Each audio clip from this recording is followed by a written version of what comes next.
Now then, people, good evening. Welcome back to the Just Joe Football Show, and it's time for part two, Hot Shots part two, of your player season ratings. We've done this slightly differently. If you didn't catch the first one, we've worked from back to front in terms of games played, minutes on the pitch, if you like, and we've ranked them based on a number of topics, 8 to be precise, people. So impact over the season, consistency, our expectations, did they meet them, did they surpass them, numbers in terms of G&A, durability, did they stay fit, team contribution, growth and development based on previous season, and any clutch performances that they might have come up with. And we've given them a rating out of 5 on each one and then added them up.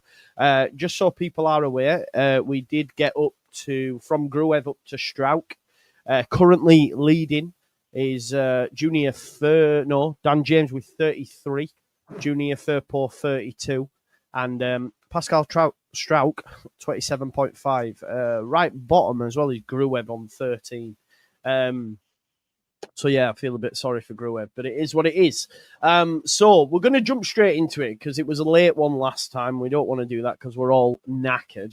And it's late for you folks watching as well. I'll tell you what I am excited about, Jack. Tomorrow's Wednesday, which means we're another day closer to normal football being back. I genuinely am so hyped for Friday night's game as well. Sheffield United versus Coventry.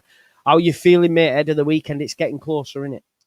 Yeah, it's getting. I'm glad it's back. That, like you say, I'm not too fussed for England internationals in general, especially when we're at the proper hot end of the season now, aren't we? So it's properly getting.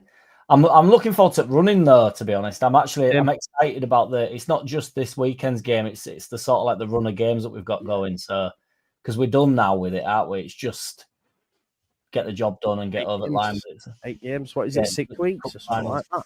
Yeah, it's mad. Yeah, mad. It's it's going to be. It's exciting, isn't it, Lockie? It's do or die time now. Put up or shut up. It's horrible, mate. You know what? I was saying this earlier, like, once this international break's done and we know who's injured or who's not, and we've got the team there, I'll be better, I think. But until then, until Farke's presser and when he nails down what the squad is, I'm a bit, I don't know. I just don't like international breaks, mate. The Premier League season we went down. We lost, was it Tyler Adams, Nonto, and Rutter? Not Rutter, someone else. And then Rutter last year as well. Yeah, it's not. We lost a lot, bro, didn't we? And we will see. We will see. I'm excited. It will only be worrying if we lose games. Like, if we come back and batter Swansea, I'll be like, fucking come on. Like, that. That's laying down a marker, that is. I know it's only Swansea, but come back and batter them, it's like, we're ready. Right, boys, let's get straight into it then. So we've got half left to do. Where we up to? We did Strout, so we're on to Nonto. Willie Nonto. This should be an interesting one. Recency bias from the chat, no doubt. He's amazing, giving 5s across bird. But let's start with Willie Nonto then. So Nonto, Lockie, I'll come to you first. Impact.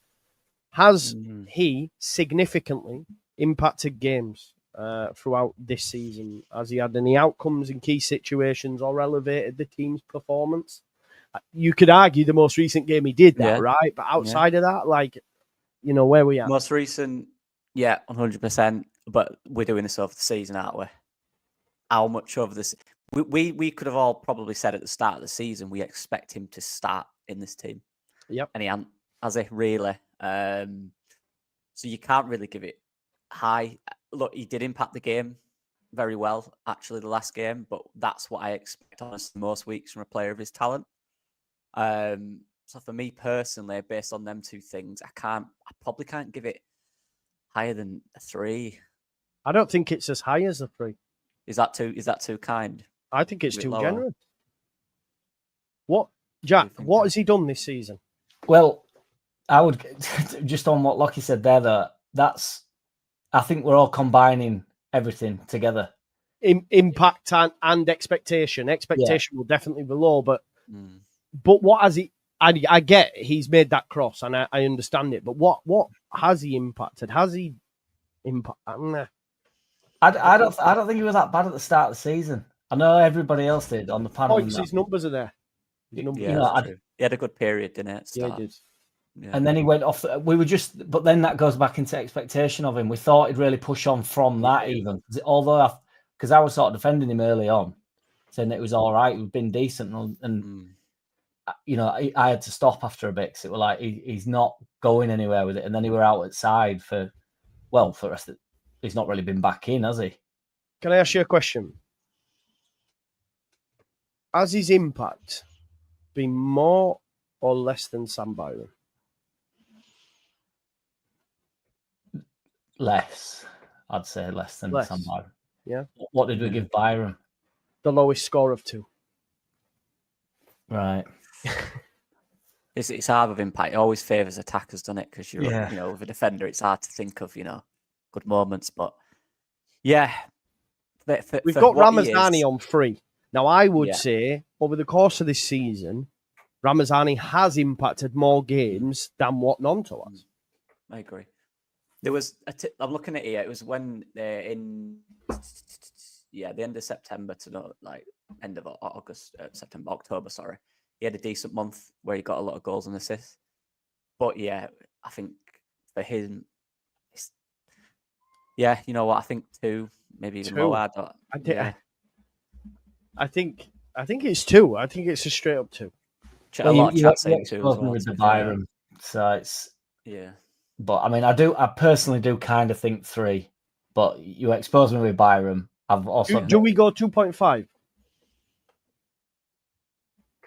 I just think we're being a bit. I think we are combining everything just subconsciously. I know that sounds daft. Maybe. Yeah, I tend to agree. If we've just been like, I mean, if Ramazani got 3, is that what you're saying? Yeah, Ramazani 3. Do you know what I mean?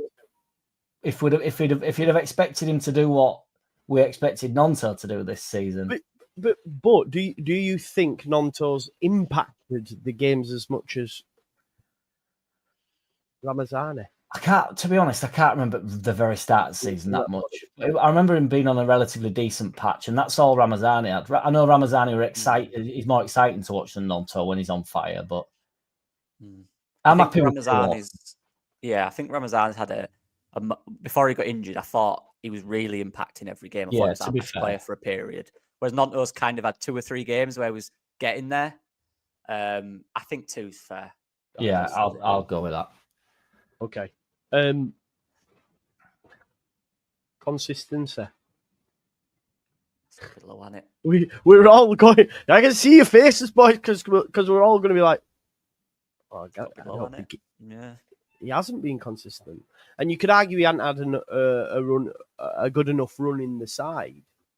But let's use Byram as a barometer as well. Again, we gave him 4 because he's consistently Byram, whereas we gave, say, Ramazani a 2. Has he kept up that consistency? I think there's been a lot of games where he's come on and he's not played as well as we thought he should, or impacted enough as we thought he should, and that's not consistent. That's inconsistency, isn't it? Like it goes in with the impact at the first. If he'd have had more impact, he'd have been more consistent. So he's not had impact in every game he's played, which means he's not been consistent. So I think again, it's and you've got to remember that I know it's difficult, but he's meant to be a top player at this level. And for whatever reason, whether he's not been playing or form, he's not been consistent as we would have liked, I don't think. The consistency as well is comes down the bit to me with decision making as well and stuff. And he's been he's been forcing stuff. It's not like he's been coming on doing the right things and it's not been going for him. Do you know what I mean? That both his performances have been inconsistent and his decision making. It's not, I don't know. Solomon's very consistent every time he gets on ball, and you know exactly what he's not going to make many mistakes. He's not going to lose the ball often. He can always beat his man. He's very, very rarely is he wasteful, and Nonto has been that this season really. Definitely forcing it, trying to beat someone, then crossing too late, crossing too early.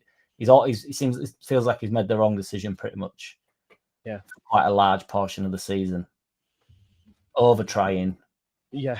he carried it. Sometimes I think he just carries it far too much, and he moves cross, and he'll either lose it or he'll get fouled or he'll foul. He's quite bad for fouling others as well. I think. He's not been consistent, has he? I think no, he hasn't. No, he definitely hasn't. No, like, if he'd been consistent, it'd be starting for me. Yeah, agreed. So 2, same as Ramazani, or do we go lower? Yeah, I think I'd be all right with 2. I think he still had moments in the season where he's been pretty good. Yeah, not enough. No, not enough. Expectations. Now I'm going to come straight out of the gate and say it's a 1. Mm-hmm. Because I believed genuinely at the start of the season Willie Gnonto would be Somerville. And I think a lot of people said it. And like you said, Lockie, straight out of the gate, if he was doing what we expected, he'd have been starting. He got a new deal as well. Let's not forget this. He got a nice, cushy new deal for sticking around. And I don't think he's anywhere close to what's expected from him. No. And maybe we've over-egged it. Maybe he isn't that guy, but I think he is that guy because we've seen it in the Prem. You know what I mean? Yeah, I agree. I think he is. It can be. That's the frustrating thing. That's where the expectation came from. We saw that in the Premier League, and he was brilliant, wasn't he, for that second half? I know we were terrible as a team, but he was the one bright spark, and he was really good. You know, a few against top teams as well.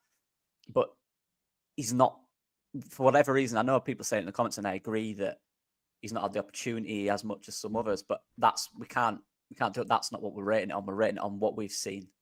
And the expectation, for me personally, I know for you as well, Joe, was he is there. He's going to be on that left or on that right. He's going to be best player in the league, best winger in the league, getting numbers, goals and assists. And we've not got that. For whatever reason, we've not got that. And he's not lived up to the expectation we had.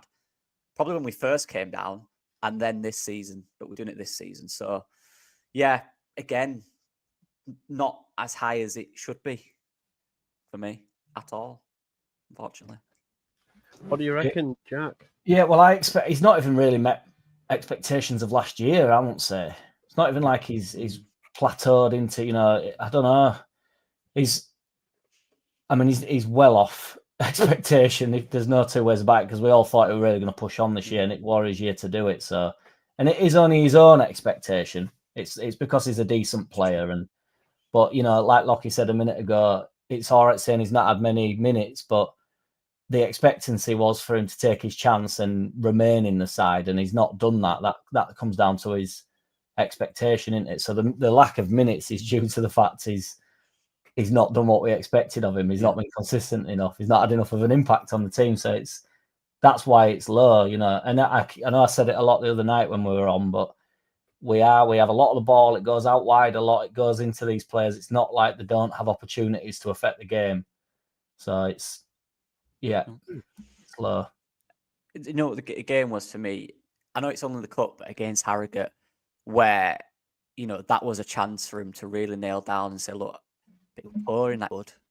That was what I kind of went, what's going on there? Even if he's not played enough, he should be way better than Harrogate, who was struggling, at the bottom of the English league. So, yeah, it's a frustrating one about not knowing. And look, I hope, the injury's there, but if the injury isn't bad, I hope the last kind of 8 games of the season are the ones where we get the best of him, because that's where we need it. And hopefully he's all right. I've got a worried feeling he isn't. But anyway, yeah, again, it's low. It's low, isn't it? I think, unfortunately.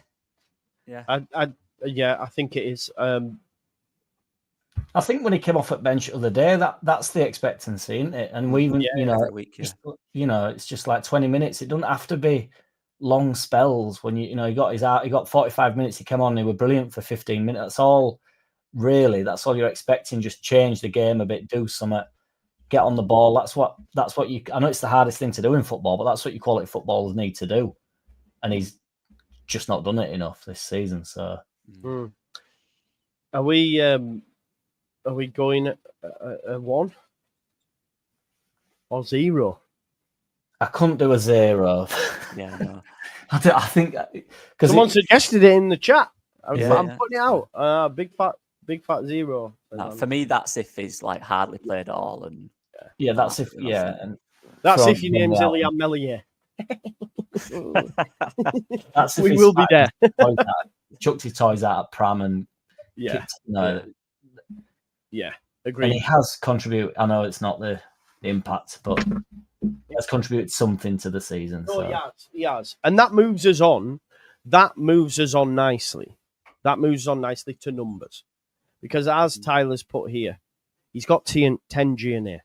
So considering everything we've just mentioned there, impact, consistency, our expectations, for him to still put up them numbers, considering how we believe he's been a bit meh, this is where for me he should get a big score because he's comparative to some of the other lads in the team and he's not had nowhere near as many minutes. Do you know what I mean? So,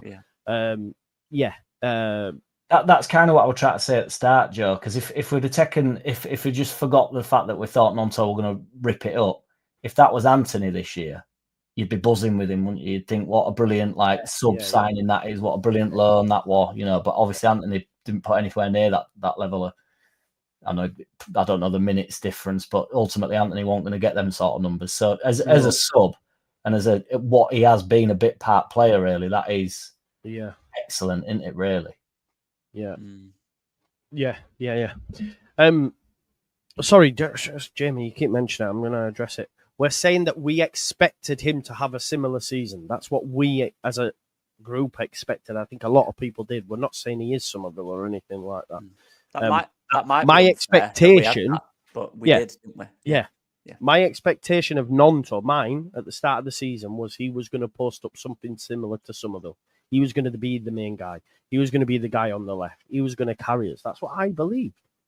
And that's and we're not literally comparing him to some, or I'm not comparing him to Somerville. No. As a footballer or in any which way. I just thought this was, like I say, we have a lot of the ball. He's going to be on the pitch for the majority of it. He goes out wide a lot.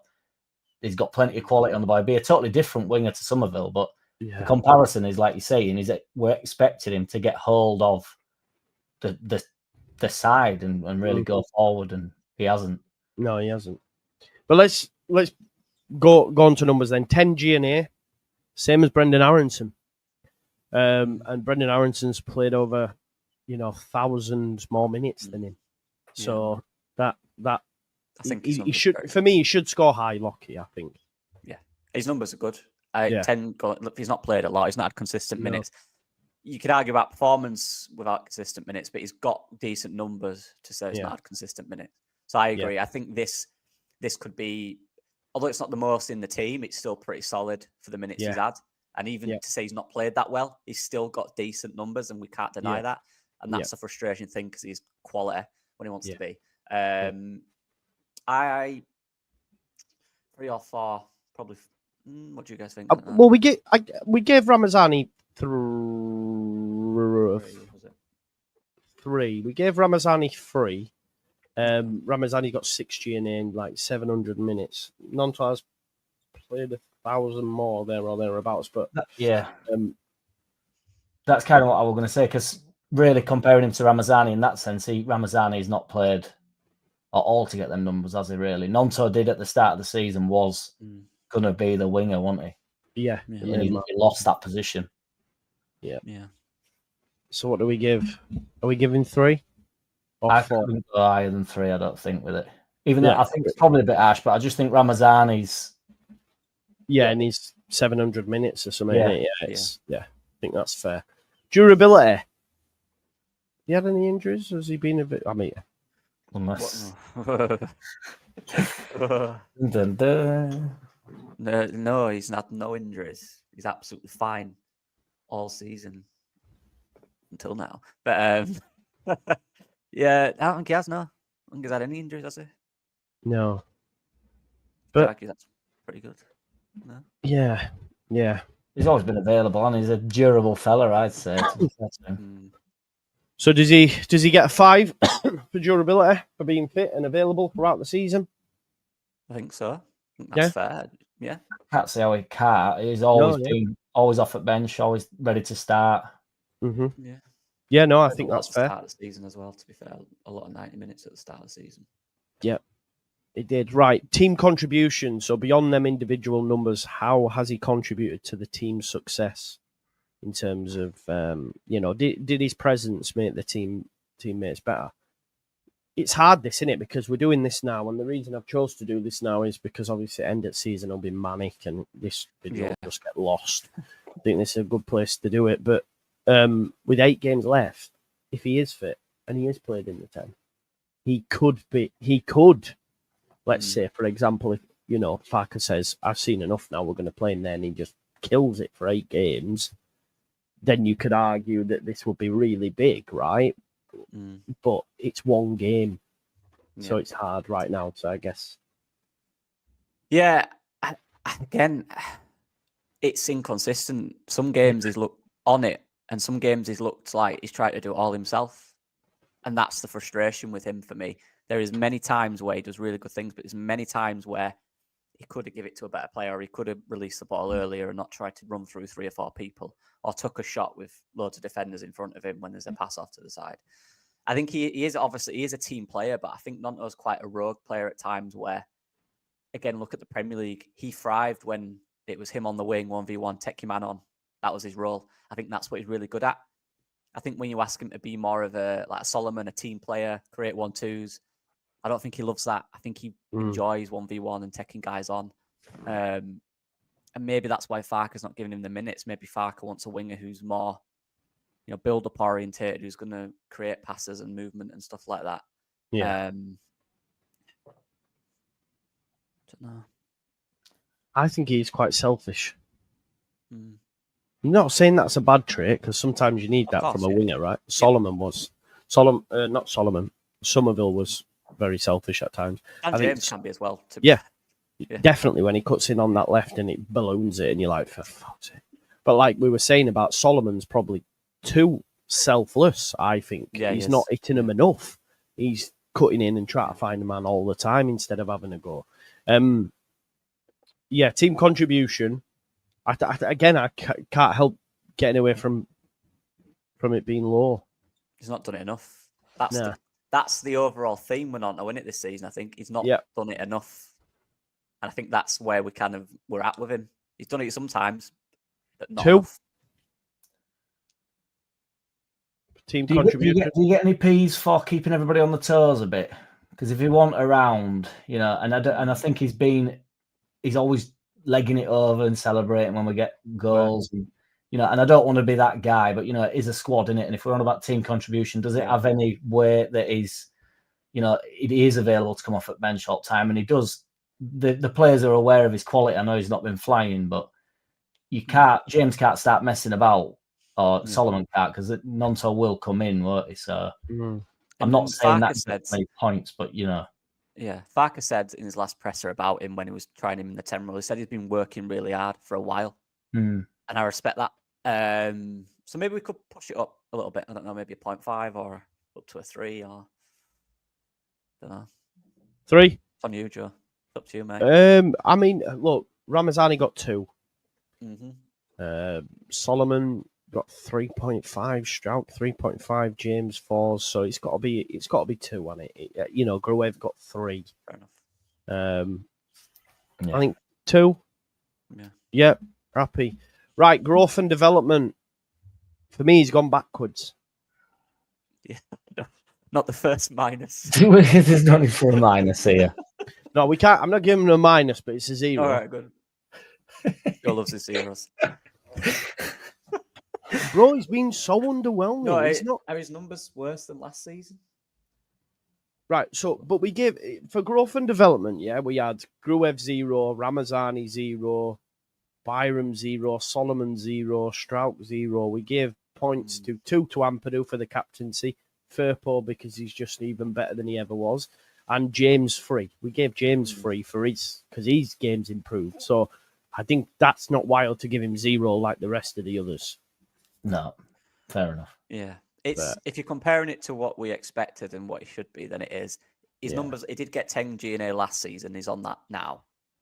But I do agree, compared to what he was in the Prem and what we kind of expected him to be, he's not developed from that, has he? I think, obviously, that's the conversation. He's not been consistent for 2 years now. So if you want to give it a 0, Joel. Well, listen, we're in this together. Yeah. But the only people that have got marks in that section are Ampadu, Firpo and James.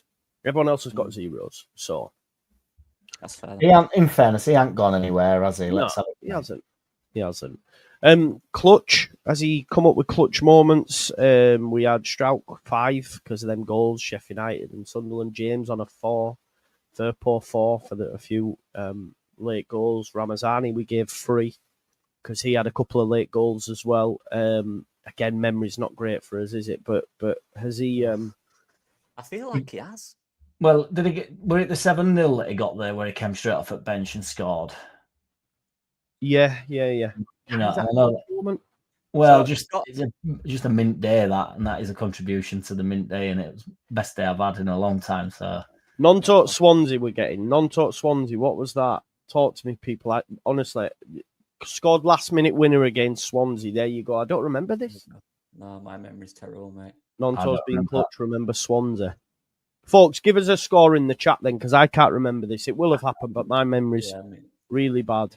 Swansea, Joe Nonto got last-minute winner, last-minute goal at Swansea. 4-3 win. 4-3 win. How can I not remember that? I can't remember it. Can't remember it. Goal. -3, Danny. Give over. Scored like 91st minute. Wow, I can't even remember that. What do we give him for that then? He came on near the end and he scored. So what do we give him for that? Season's crazy. Has there been 3 of Strouk had 2 moments, didn't he? He's not. Strouk's got 5, James 4, Firpo 4, Ramazani 3. I think him and Ramazani. He's not as much as James. No. Not. I think 3 is fair because that was a big moment against Swansea for the 4-3 win. That's of course. Coming off the bench as well and getting that. It's a big moment. Can't remember it, but it was a big moment. Yeah. Sounds like a big moment. I can't believe it. Game as well. My moment of the season. Non-tour 3 then. Okay, so that gives him 18. All right. So yeah, not actually done that bad. He's got same as Ampadu.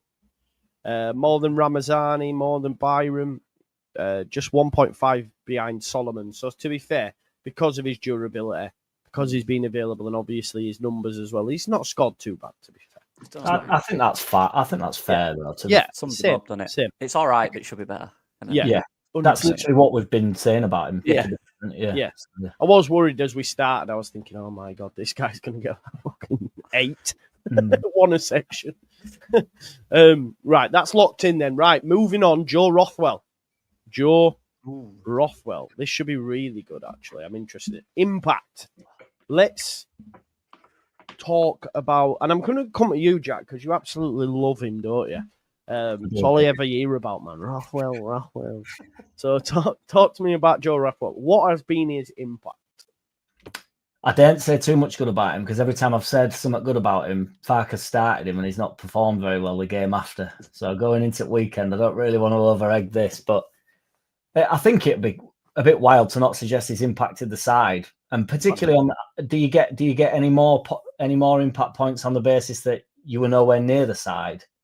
It was the fourth chosen centre midfielder, and now come towards the end of the season, he's got people like me that won't shut up about him. So it's that's a huge impact, isn't it? Really? Yeah, of course. He's and to sorry, Lockie, just to have the partnership that he's had. He seems to be able to play with any of them. He doesn't, He's been bang at it. I think he's been brilliant. So Thomas says there, Lockett, set pieces. Yeah, it's been invaluable. Who is like Rothwell in the team? No one. That's impacting it. That's what he's there for, and he does his job for me most times, most weeks. So I think, to be honest, lads, I think it can be up there. Up there for me. I would say 4. I don't think it's as big as an impact as James or Firpo or Ampadu, the captain, but I definitely think he's similar to Solomon, who's the only other one on 4. I think that's fair. 4's fair for me, I think. Yeah. I could go to 5, but I won't. There's a few we'll get 5 for, I think. Consistency then, when he has played, you can't get top marks because he's not played, but when he has played, a bit like Byram, or probably more so than Byram, because Byram's played nowhere near as much, but when he has played, he's been consistent, hasn't he? I don't think he has stinkers. He might not have great games, but he doesn't have stinkers, does he? been a few where he's been very quiet and he's not kind of been marked out the game a little bit. There is games where he does struggle, but they are few and far between. And he is, when he's on it, he's mint in there. He is very consistent. And you could also do it throughout the game. He doesn't really slow down. He kind of just goes through it, and very consistent player, definitely. Again, it's got to be quite high on it. I won't give it a 5 just because I do think there's a few no one's had a 5 yet, mate. No one's had a 5 yet. And he was in and out at the start. I remember when he first played, Joe, that's when you said he was not good. Oh, we'll get to expectations, bro. We'll get to expectations. He didn't play great in his first few games, I don't think. But once he got into the rhythm of it, because he hadn't played for a while, had he? It'd been good. But I think 4's a fair one for Rothwell, personally. Yeah, same. Jack? Yeah, he was coming on in 10 as well at the start of the season, wasn't it? Which is a bit of a harsh sort of yards. I know people seem to think he could be in the 10, but I think once he settled in, once he had that run of games, his consistency went through the roof. Funnily enough, if it had stayed like that, it would have been a 5 for me, to be honest, with the level of consistency. But he does go missing a little bit, and at some point you do have to. He wasn't he worked great against QPR. It's just the level of influence he can have on the game. I know that ties into your expectation of him at this point, but he's not. If he's not influencing the game, that's a consistency thing, really, because that's what he's there to be doing, isn't it? So if it's not his kind of game, that's kind of his fault as well. Do you know what I mean? It's not it's not like he's playing up top and we just don't provide him any service, and it's just not his fault that he's not consistent. Do you know what I mean? So yeah. For then expectations again. Listen, when we saw Kamara, I was underwhelmed by the signing of Rothwell. For me, it was very much. Well, he was on Southampton's bench. We wanted him 6 months ago, and now we're taking him. I didn't rate it. Obviously, I'd not seen a lot of him. I was saying, shit, man. So for me, it has to be a 5. For me, I can only speak for myself. You might have expected that, but I would go out of the gate and say, for me, he has far outgot. And I think this would be the same for a lot of Leeds fans as well. Like, in terms of when we bought him or when we got him on loan, it's like, okay, squad player, we're going to get another midfielder, which we did go and do. But now Rothwell is a lot of people's choices to start in that midfield. He was 4th choice, like you mentioned, Jack. So for me, I think he would be my first 5 in terms of what I expected and what I've actually got. He's blew it out of the water. Yeah, I agree, mate. I think when he came in, I said in my video when we signed him, he'd be a very good squad option. But I think it's fair to say he's been a very good starter for Leeds when he has started. Now, again, he's not started every minute, but he's played more than a squad option would, definitely. 100%. And there's a case, Lockie, that we're asking to sign him permanently for Prem as a squad option. Yeah. So he's coming in as 4th choice. Season, would we have thought that? Yeah, no, exactly. Yeah, I think we could give him full on this. I think for me as well, watching him at Southampton, that's where I got some information from. He played he was very deep. He weren't allowed to drive with it. You look at that and you think, do we really need that? But what I didn't know, because I didn't watch him in his younger days when he was at Blackburn. He loves it. He loves driving with it, driving forward, being creative in the final third. And we've got that. And that is excellent because we don't have anyone else like him. So definitely up there. I think 5, in my opinion. Don't know. Yeah, we like that in games off him as well. It's like, if he's not there, it needs opening up because he can beat a man and stuff, which surprised me.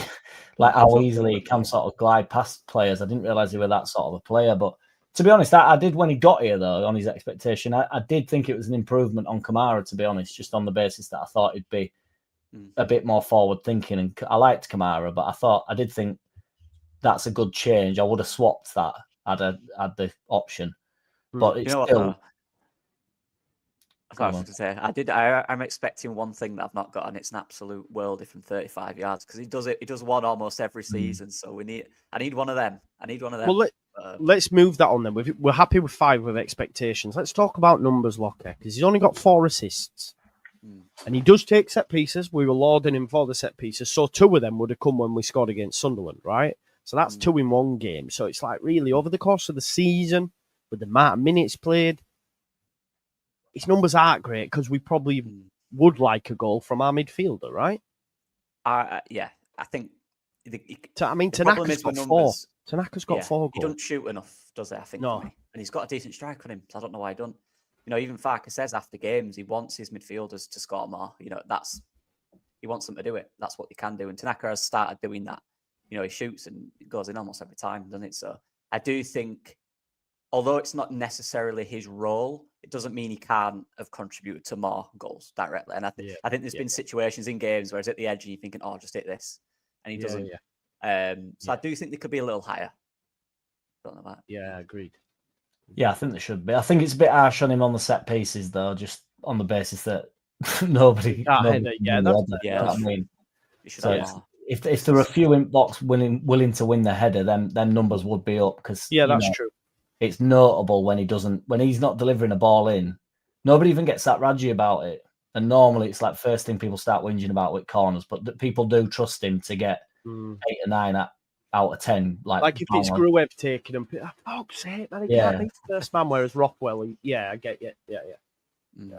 But he should have more assists, but definitely. He should have, he's got 4 assists in 35 games. He should probably have 4 or 5 goals in there easily. He should just shoot a bit more.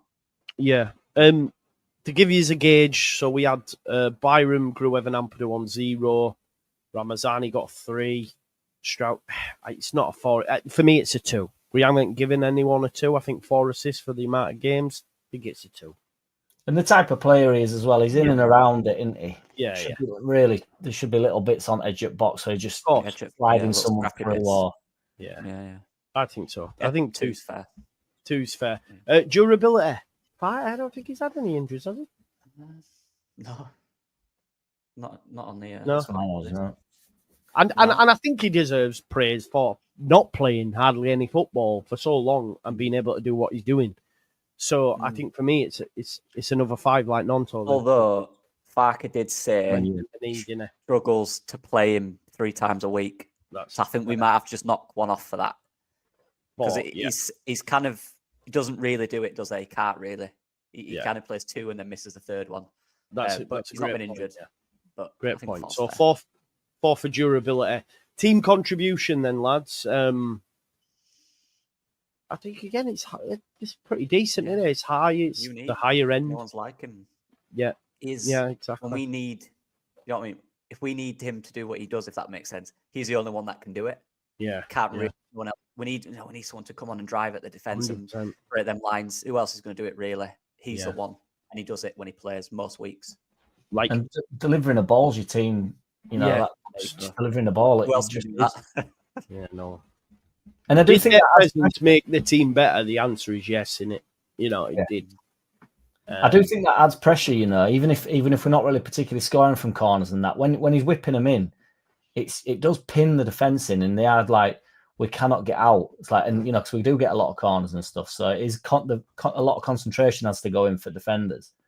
So that's a huge contribution to the team, isn't it? Yeah, I do think, like we said before, I agree with Sean 4 because I still think he should have scored a few more goals as a little bit extra contribution. I don't know if that's been harsh, maybe, because he does do so much. If we give him 4, he's getting the same as Ampadu, Firpo and James. Is it? We have Solomon on 3.5, Strout 3.5. Is it 3? Is it 3.5? Is it 4? Like, I think it's fair. I do. I think what he contributes is, personally, I don't know. Chat things. Well, I love him. No, I think, to be fair, if you're comparing him to Solomon, who's contributed, to be fair, I think it's, if not the same, I would go, it's either 3.5 or 4 for me. Boys, I'm happy to go with 4. Yeah. Just laughing it all over there. I agree with Sean. Growth and development. It's hard at his age, isn't it? Yeah. But you know what? He's probably the best footballer he's played in 3 years. Since he was at Blackburn, 3 or 4 years. He weren't great last year. He didn't play a lot in the Prem the season before that. So I guess you could probably argue he's developed a little bit. He's playing consistent football. Do we probably give him a little? We give Ampadu 2. Do we give him 1? Yeah, give him 1. I think. I think that's fair, isn't it? I think he's not gone anywhere. You don't always have to be going backwards there wherever you're going. Do you know what I mean? No, going forwards, isn't he? And like you just said, Joe, people, including me, call him to sign him as a squad player for next year. Yeah, that's fair. That's growth, isn't it? If a club want you, because he's been pushed around a lot. So Yeah. Clutch. So we gave Strauch 5 for his 2 goals, right? Rothwell delivers both them balls. He does. On a sixpence. Now, he doesn't score them, so I don't think we can give him 5. But I think he deserves a 4 like your Firpo and James. Yeah, I agree. Every time he's come on, I can't remember the games, unfortunately, because there's too many of them. But I don't just mean on his behalf. I mean all the Leeds games like we just exposed with Swansea. I cannot remember that. Yes. But I know that Rothwell come on a lot, and I've thought, and there's been a lot of call for him, like, get Rothwell on. He will change the game here, and he does. To be fair to him, so. And I think as well, Jack, like we've already seen, we can't even remember games from this season, but in 5 years' time, and they go, do you remember when we won the championship? Yeah, I remember Sheffield United and Sunderland. Yeah. They're the games that'll stick out. Or when we battered Cardiff 7-0 week before or whatever. They're the games that'll stick out, and he's key in that. So, yeah, I think 4's more than fair. And that actually moves Rothwell. High up, aren't he there? Yeah. So it's James, Firpo, then Rothwell. So Rothwell just edges Strauch, which I think is fair. I think the scoring's actually work. It's decent. So Rothwell, great score for him. Tanaka up next. So from one love affair to another love affair. I'll be reasonable here. 5. Let's talk about impact, man. It's up there, isn't it? Got to be on it. It is. I think what he's had two poor games this season. Yeah, just joined the league from Bundesliga 2. To be fair, probably Ports. I didn't see it, but from what everyone said, Ports was the only poor game he's had. Do you know what I mean? He was like a totally different player, mate. It was like Holt stood on edge at box and allowing to be I was like, what are you doing? He was bad. He got subbed. Yeah. He got subbed for Gruev, so that tells you all you need to know. Yeah, but there's no doubt about it. Bar that one blip, he's been absolutely outstanding. I mean, everyone talks about him online after, even opposition fans say he's unbelievably good. He's too good for this league, and I think it's fair to say. Yeah, so, yeah. You guys might have to temper it, but I want to give it very high. It's how comfortable he is as well. You get, or I certainly do as a viewer. I get lazy. So when he did lose the ball against Portsmouth and stuff, it's like, what's occurring here? Because when people pick the ball up and you just know he's just going to move around a little bit, and then he's suddenly going to have 10 yards of space, and we're Team Tanaka again. Do you know what I mean? We can get forward and stuff. Also, the way he plays, we've been, in terms of impact, we've been desperate for centre mids that do always look forward. And I don't just mean 10, 15 yards. I'm just talking like just popping ball 3 or 4 yards forward, just moving the ball. And, he's always, him and Rothwell both want to look forward. So first, and then they might go sideways. But, there's always the first thought is that. I think he's really bold on ball as well, which again is huge impact, because it's like he's had a huge impact on this side. Yes, massive. Has anyone just going through the squad? There's an argument that no one's had more of an impact, in my opinion. I'm only laughing because you're like, I'm gonna go steady. Can you think of a player in Leeds' history that's had more of an impact? Look, best player. I agree. Yeah, he's had the biggest impact. Crazy impact. Yeah, 100%. Consistency. Again, look, I don't think you can give him less than a 5, because Portsmouth is the only game for me. That's not consistency either, is it, Joe? That's just quality. Yeah, it's just an anomaly, isn't it? It's just an anomaly, exactly. When you can pick out one poor performance, that is, So for me, it's 5.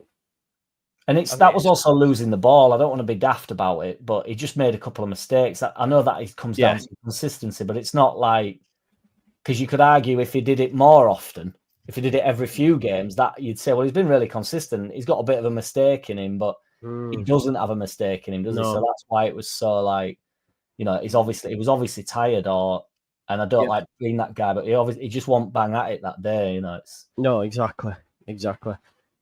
So expectations. Now, some people rated him, but like Sean Healy says, we're talking value for money here. Yeah. Like, if none of us, right, let's say none of us had any prior notice about Tanaka, and we paid what we did for him, he's far and away exceeded all expectation. You say, you pay 1 point, what?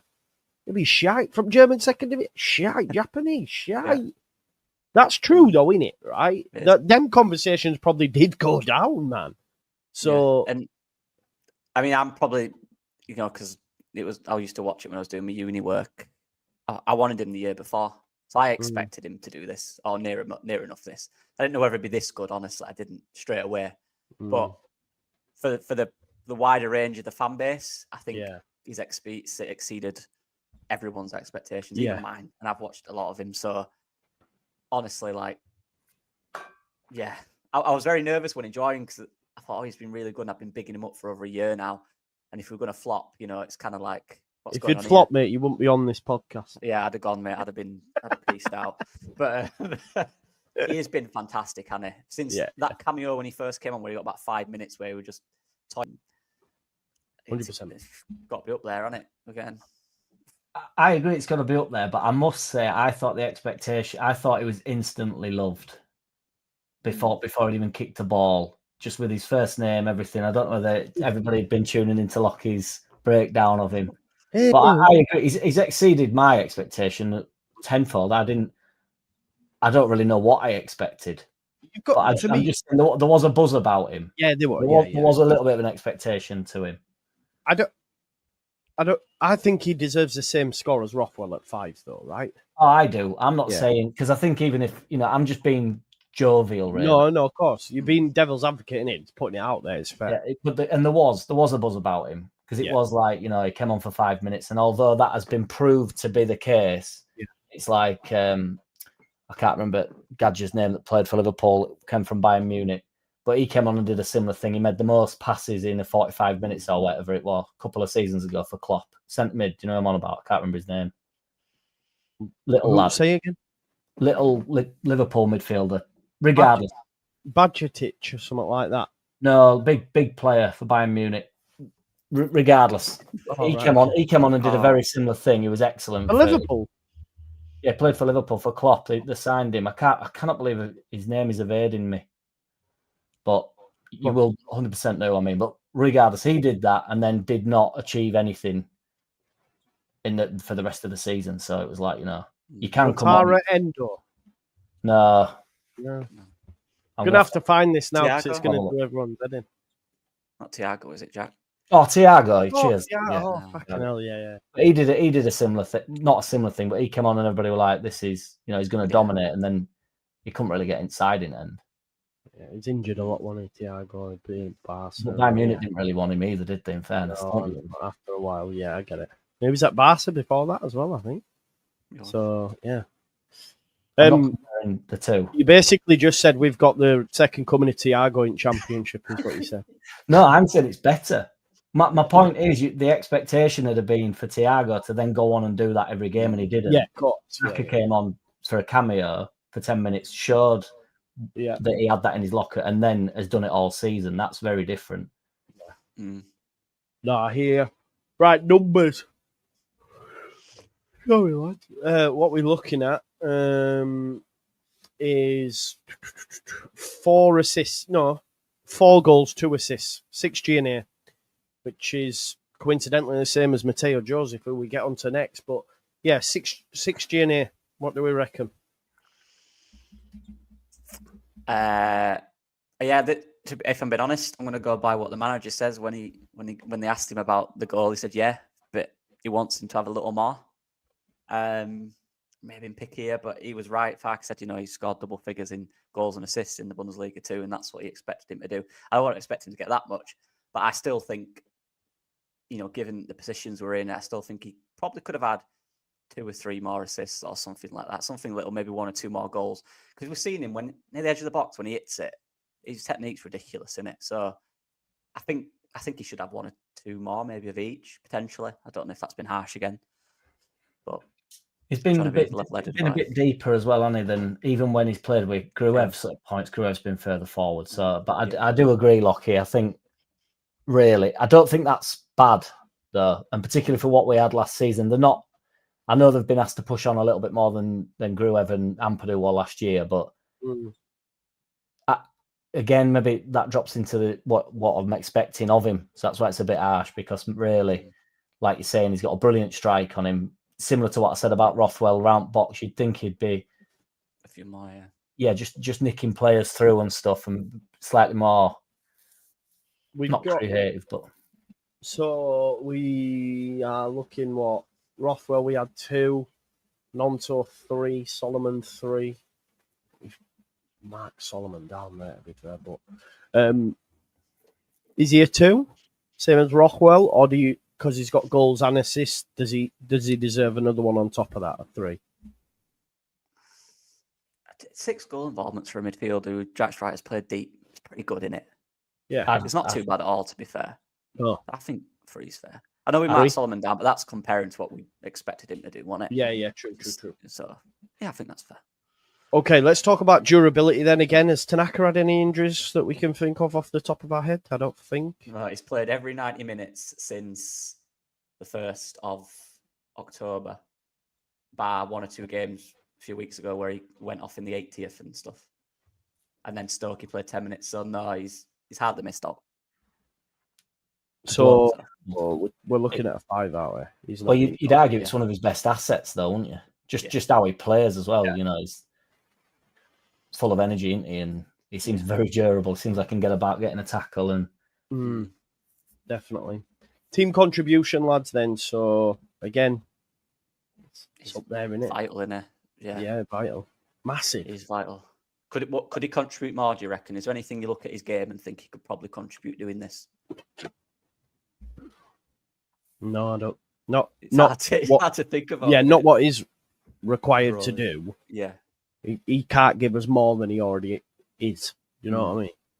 It's the calmness and stuff of him. And I said it with impact, but that does come into your team contribution. Give him ball. If you ever under Kosh a little bit, or we just need somebody just to take sting out of the game, it's just give him the ball. He will not, unless he's playing against Portsmouth, he will not lose the ball, you know. And around the box, like his calmness when he does that thing where he just like, and he just. Yeah, the little pirouette, man. It's just mental. Who was that? Tom Ince, weren't it? When he just went like that and bang. Yeah. Dominic said 3 there. I'm interested to see why. Like, genuinely, I want to. Yeah, it's more than that, Dom. I think it's got to be. Does it count? Does your team contribution count? Like I should have said this about my man Rothwell, but we've needed them to. So the team contribution's been, and obviously we'd have needed Tanaka anyway because he's probably the best centre mid we've got, really. But him and Ampadu, best partnership in my opinion. But we've desperately needed him to step up and be massive for the team, and they both did do.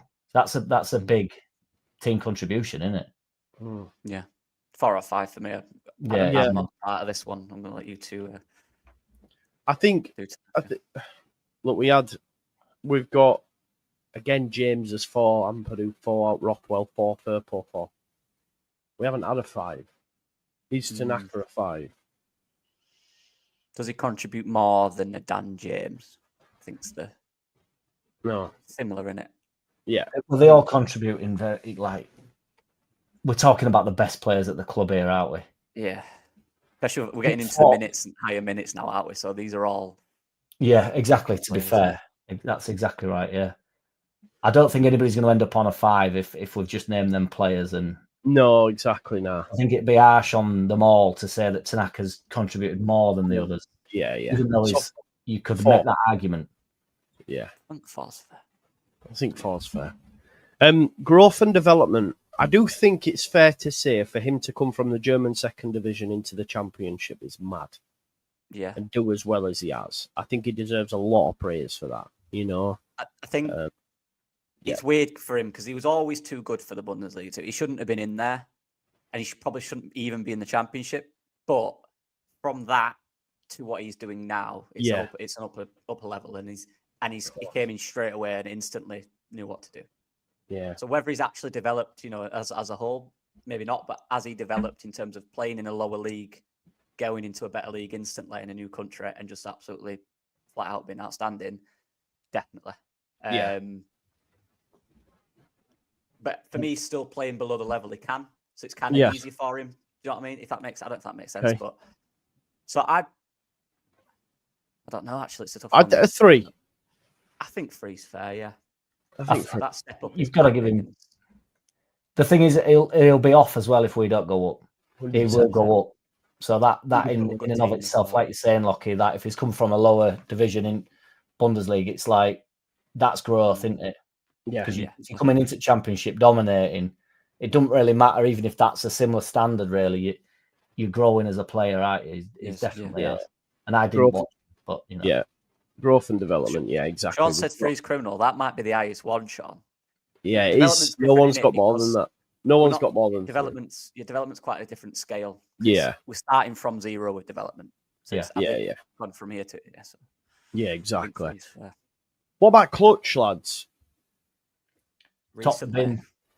Yeah, unreal goals, hasn't it? The top bin, I think, is that Hull when we were 1-0 down. And then obviously I know Meslier ended up throwing that away, but that was a big. I remember that being a big goal. And I think that was his first goal. Am I right? Hull, Sheffield United, and Millwall. It was, mate. Yeah, because I remember, and the reason why that's a clutch for me, even though I've now started using the word clutch, you've all got me in, but because I started to panic in this game, and I thought we need somebody to, and it were like Tanaka stepped up. That's when it were like, right, he's gonna be one of the players that gets us promoted this year. When players step up, it's like I will take the reins here, and we not really having many long shots and stuff, and then he just pulls that out of the bag. It's like that was a big moment for me. And the goal against Millwall as well, was that to make it 2-0? I can't remember. Yeah, I think it was. Yeah, it was. Yeah, he's had a few moments, hasn't he, of goal scoring where he's just popped up in the last few minutes or whatever and just got a goal. So, and against Sheffield United, which is a big team, he got one of the goals as well. He did. But having said that, I don't think, although his goals have been really nice, I don't think it's as high as Rothwell or Strout. Rothwell or Strout, no. We gave Nonto Ramazani 3 apiece. I think that's fair. Or does he go into 2? Are we over-egging it slightly? It's the quality of the goals that I'm kind of thinking, though. Do you know what I mean? They were really nice, but it doesn't matter, does it? It's about the moment. At the moment, innit? I might with 2, I think. Yeah. I think if we'd have won that game at all, it'd have been not in any doubt for me. That I know that's not his fault whatsoever, but the big one, folks. It's a big one. What's chat think? I'll let you boys go. I don't want to be too kind. I want this to be. Yeah. Ramazani got 3, Firpo 4, James 4, Strout 5, Nonto 3, and Rothwell 4. I think 3. I don't think it's less. See, for me, I think for me, I'm like, I don't. The Ramazani Nonto, I think that's fair. Yeah. 3. Yeah. Scored against Sheffield United as well, which was a big goal, wasn't it? Yeah. Okay. Which is important.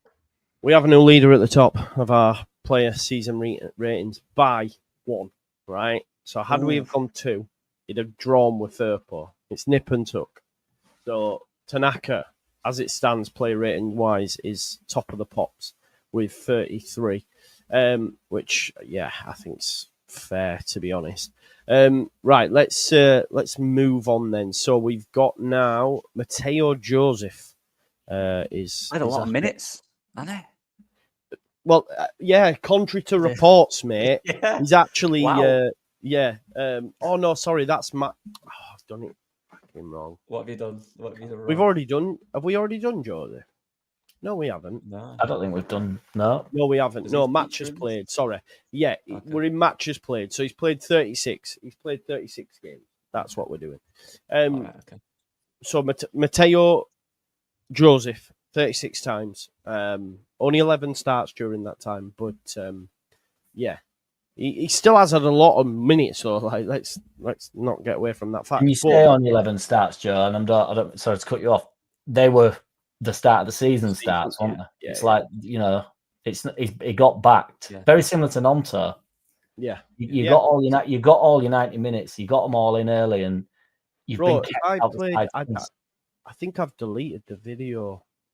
I did have it on here. I did a video on here that Joe put together of all the content creators at the start of the season, and nearly all of us had him as top scorer in the championship. Damn.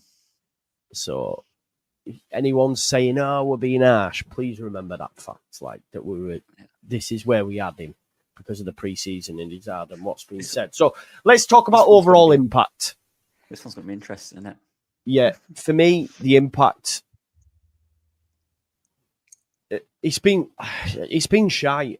Like it has, bro. Even off the bench, like if you was to say to me, which player is going to impact this game? Earlier on in the season, I was okay. I was willing to give it time or whatever, right? But now, I'm more worried about a Pirro injury because I don't want Joseph to be starting for us. Do you see what I'm saying? He doesn't impact it. So even if we were to look at him impact as in sub, let's say like as an impact, he doesn't do it. I just think his impact over the course of the season, when you've started the season as the starting number 9, we're now in game 38, and we're talking about like, I don't think he should be getting near side. He's not even getting brought off the bench anymore. Do you know what I mean? And I know it's different strokes for different folks, different games that he will be brought in on. But even when he comes on, he's not doing all now. He's not doing all. He did start the season well, so I'll give him credit for that. I think the first 3 or 4 games, I thought it was. I remember we did shows, Joe. We were saying he was aggressive. He looked confident. He weren't really scoring, but he looked like he was impacting the game. He was occupying centre backs. He was running, making the right runs, the right moves, and it did his confidence since then has kind of just gone. Do you think that's what it is, Lockie? Confidence? Because when he goes away on international duty, he's banging them in again. Confidence and pressure, I think. A lot of it. Playing for Spain on the 21s, you're playing against people your age. Yeah. Whatever people say, whether it's your country or not, when you're in the 21s level, there's less pressure than playing at club level because that's your career. That's what you get paid for. That's where your kind of legacy is, if you like, playing for your club, isn't it? So I guess it's a tough one. I do feel like he's mentally he's struggling at Leeds right now. I think that's the situation.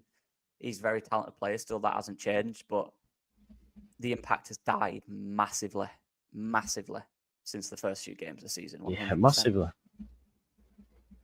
It's died so big that there's hardly any there. Like you said, he's not even playing anymore. He's not even getting off the bench.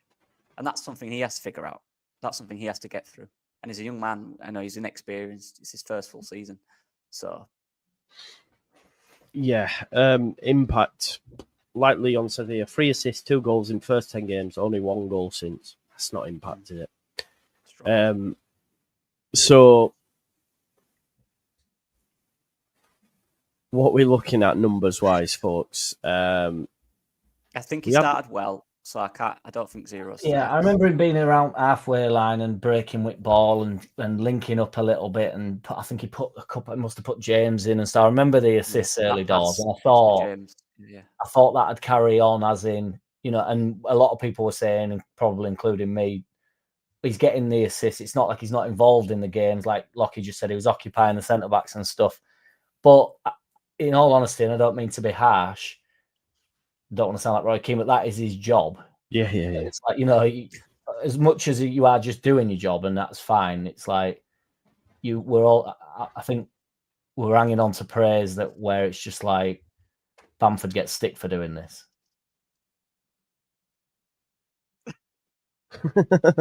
Yeah. Do you know what, man? I just want to quickly say something because I am reading the comments and I'm not reading any specifics, all right? But know that no one wants him to fail, peeps. No one wants him to fail, right? Now, and those that are saying that, are the same people that I could then label as wanting Brendan to fail.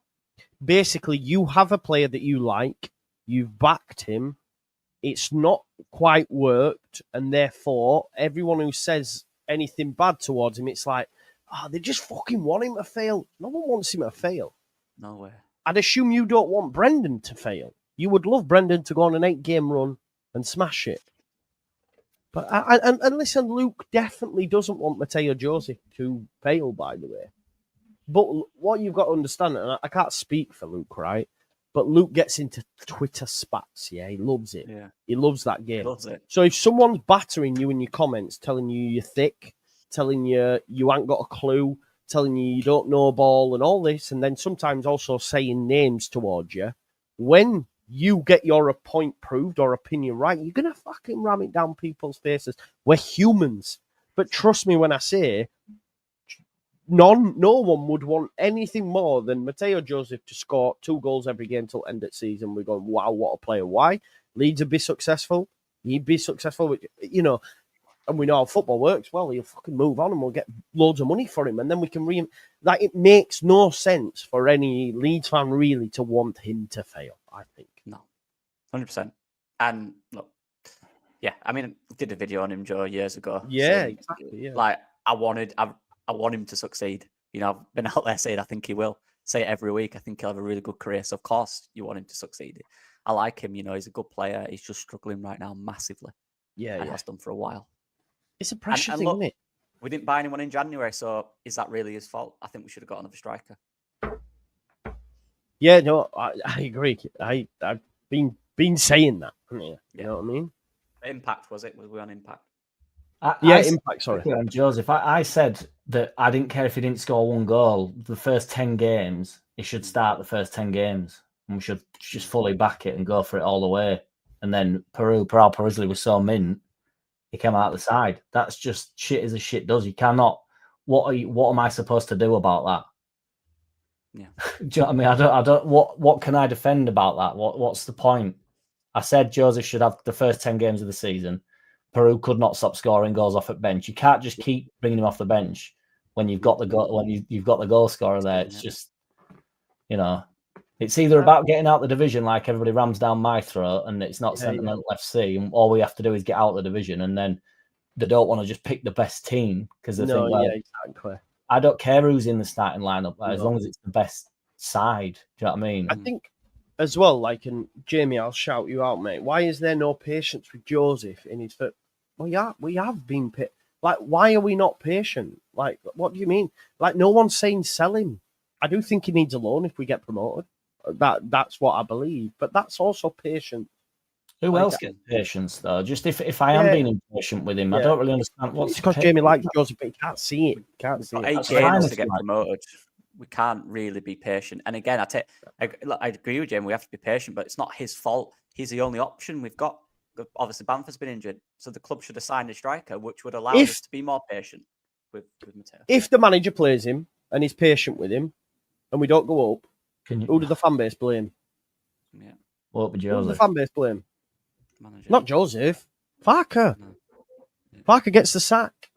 He's got to pick what's the best side. And I think we can all agree now he's not the best side. But I just want to like try and stop this like, oh, you hate him, you don't want him to succeed. It's Codswallop. It's really weird that it's really because I think we praise him so much even when he's not playing well. Because I think every time we make a point about Joseph, we always say it's because we think he can be a good player, and we always say he will be a good player in the future. We're just not seeing it. Yeah. And also, if you're asking for patience of a player, you're kind of admitting he's not performing. Yeah. If you think we should be more patient with him, you're accepting that he's not performing at the level that he needs to be performing at. Because why would you be? You're not patient with Dan James or anybody that's ripping it up or has been ripping it up. There's no. You don't need to be patient with them players. They're getting the numbers out there. So if you're asking for patience, you're acknowledging he's not performing. It's a great point, Jack. The patience with players that are not performing, and then there's impatient with certain players that perform every week but have 1 or 2 bad weeks, and then suddenly they need to get dropped. Where's the patience for them? You know what I mean? Yeah, none. Dan James can frustrate us all every now and again, but I'd still advocate for his previous 10 performances to keep him in the side. So that's me being patient with Dan James. But people would be like, right, Ramazan in, anybody in. Get anybody in the 10, you know, Aronson's fallen off for a couple of games or whatever. It's like zero patience for them players. Mm-hmm. Exactly. Right, let's get back to our scores quickly. Bang through them. So, Impact, 2? 2. I think it's generous, but yeah. He did have a good start. He did. He did. Start, yeah. Consistency. So. No, consistency is on the floor with a 1. None there. Yeah, he's not been consistent at all. You could argue them first 10 games, so he gets a 1 for that, right? Okay. Expectations. Now, it is his first full season, but a lot of us did expect a lot from him. So I don't think it can't be mega low, can it? Because it is his first full professional season in Championship football. Yeah, but are we doing it on what the fan base and expected? So what I've got for expectations, did the player meet, exceed, or fall short of their pre-season expectations? It's fallen short, hasn't it? Yeah. You just, you know, whether maybe we were wrong for having too much on him. But we like a young Spanish international. He's really good pre-season. He was excellent. Yeah, he was, man. Of course, we had expectations. You know what I mean? So, but he's fallen short at the moment, and that's not to say he won't get up to date. I'm sure he will, but right now, he isn't. We gave Ramazani a 1, lads. So, yeah, similar in my opinion. Yeah. Okay. It's low. It's 1. To say we all thought he'd be up there with goals at the end of the season. Yeah. So let's talk about his numbers as well. As I've said, look, I don't want to be too disparaging towards him, but Joffrey's got the same amount of GNA in him in the space that he's been at Hull. You know, it's not, don't make for great reading, I can't lie. And he's had opportunities, regardless of what people will tell you, to switch the narrative. He has had opportunities. He has fluffed his lines. You know, Pascal Struijk admittedly does take penalties, but he's also got 5. Joseph's got 3 goals and 3 assists. In a team that just get abundance of goals. You know. It's not great, is it?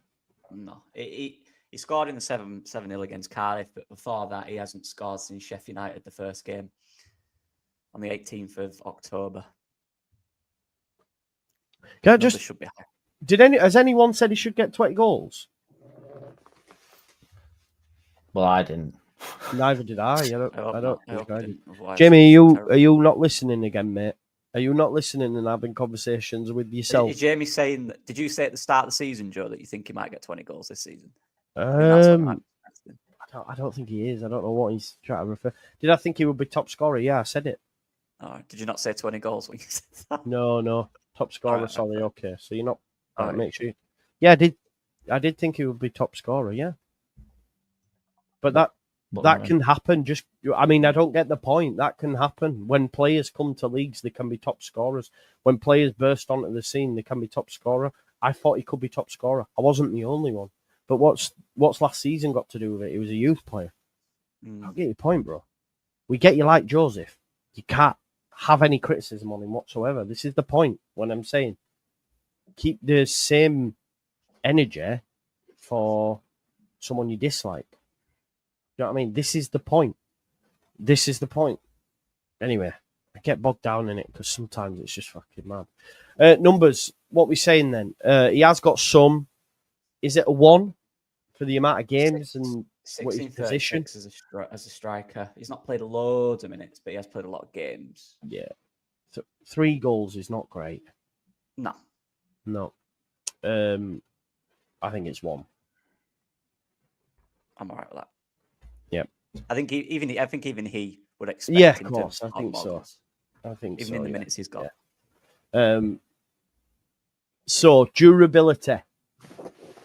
He's been available, hasn't he? It's been available. Yeah. Been available. Yeah. He gets about plenty as well. It's not like he's not eking his way through games. So it's he does himself about. Yeah.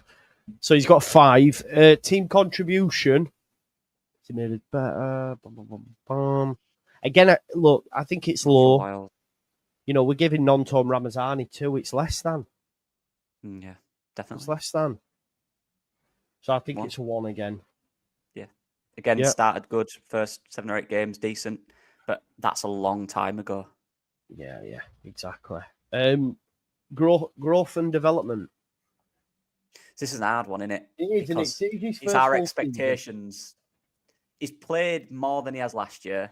Yeah. And I think physically he looks bigger, he looks stronger. Yes, he does. And again, he is scoring, he's playing for Spain, he's playing well there. So he's growing as a player. Yeah. But And this season will do him wonders for his 100%. like for in the future. You know what I mean? Yeah. But Huge has learning he curve. grown more? You take them first 5 or 6 games. If he'd done that all season, you're probably looking at 4. Like if he's grown a lot, but it's gone. Maybe like top scorer. Yeah, maybe. Yeah. But I think he has. I think he has grown. I think it's a mental thing. I don't think it's a ability thing that's gone down. It's a mental thing. It's the stress of the championship. But is it as much as Tanaka? For me personally, I don't know. It's a hard one because he's young and he's. Look, I think he deserves a 1. And anyone who thinks that's low, just to let you know, not many have scored. Like Strauch, Nonto 0, James, Solomon. Oh, James got 3 actually. James got a 3 because we do think he's improved. But Solomon 0, Byram 0, Firpo got 3, Ramazani 0. But I do think he needs to be given a bit because it is his first full season. Being a young lad and all that has to be brought into it, I think. Yeah, I agree. He's played minutes, which is, I guess, is growing. That's a young player developing. They are playing football. And that's the first step in it.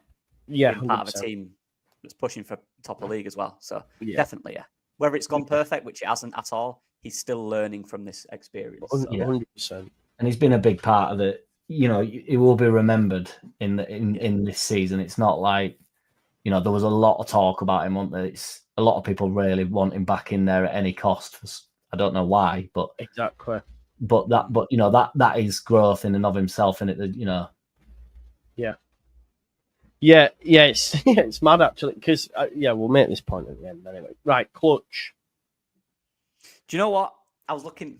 So start of the season, Sheffield United won 2-0, got 2 assists, and I remember was that the one where he did the long through ball to Dan James? I think. Yeah. Really nice pass, and then was it the goal against Sheffield United in the 2-0 win when he got that when he came on and scored? So he has had a few moments. Few and far between, but I think, give him credit, he's had a few moments this season where his goals have been massively kind. Am I? Yeah. Sorry. Look, I mean, maybe I am, but... Do we think he's been clutch then? So he came on against Sheffield United at 1-0 and got the goal to make it 2-0. He came on for 10 minutes ago and scored. And he got 2 assists against Sheffield Wednesday when we won 2-0. So I think they're 2 moments that you have to counter into it. He's not had a lot of moments, but I think he's had some. Okay. So, no, I think, listen, but they are all a long time ago. Yeah. But that's fine as well, isn't it? It's not, that's not, it doesn't matter. It doesn't matter if it happens in first minute of first game or last minute of last game, does it? So it's, I'm not saying it should be high, but he's had some. It shouldn't be. I mean, people saying 2, it's no way. Not for me, because Tanaka's got 3. Rothwell's got 4 and Strauch's got 5. Josie, for me, look, and we'll get to him. Pirro's been clutch, right? Pirro came off the bench and scored goals. That's a clutch play for me. Like scoring goals in moments like that. I don't think if we're going to say that, you know, James is 4, Strauch 5, Nonto 3. Is he a 2? Has he done that much? I don't know. I would have said 1, but I don't know. 5? 1.5. Yeah, if you want, we could go 1.5. Yeah. I don't want to give that 0.5, does he? If you give him 1.5, he won't be worst player at season. If you give him 1, he'll be joint. Right, give him 1.5. I don't want him to be. You can't deal with a tactique course, can you? But in fairness to that, there's if are you discussing Gruev there, Joe? Yeah. Because there's just no way Gruev has been less important or needed in the and performance wise. Gruev has had some excellent performances. When he came back from injury, it was excellent. Give him 1 then. It's probably the durability that's let Gruev down. You know, that's what's done it for him. You know what? When you look at that squad and you think about that squad, who would you say has been the worst performing in the kind of 15 all season? It's probably Matteo, in it. I think that's fair to say. obviously Gilavogi, but he's hardly played, and Schmidt has hardly played. The players that have actually played a significant amount. That's kind of what I was going to allude to, Lockie. So that's not the numbers are low, but it's not a criticism because we've not even rated some of the lads that have had no feature. Yeah. So it's like, he's not actually the lowest, is he? There's players that have contributed nothing to the side. Yeah. Gulavogi's got a nice smile, hasn't he?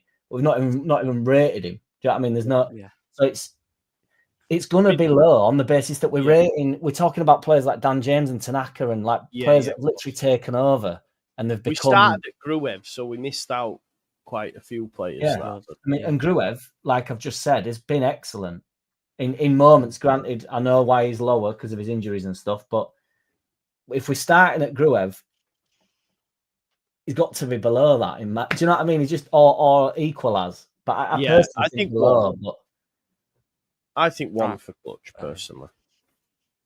I just don't. My point is on the low numbers. It's not. We're not actually being that harsh. We've been pretty harsh on everybody, really.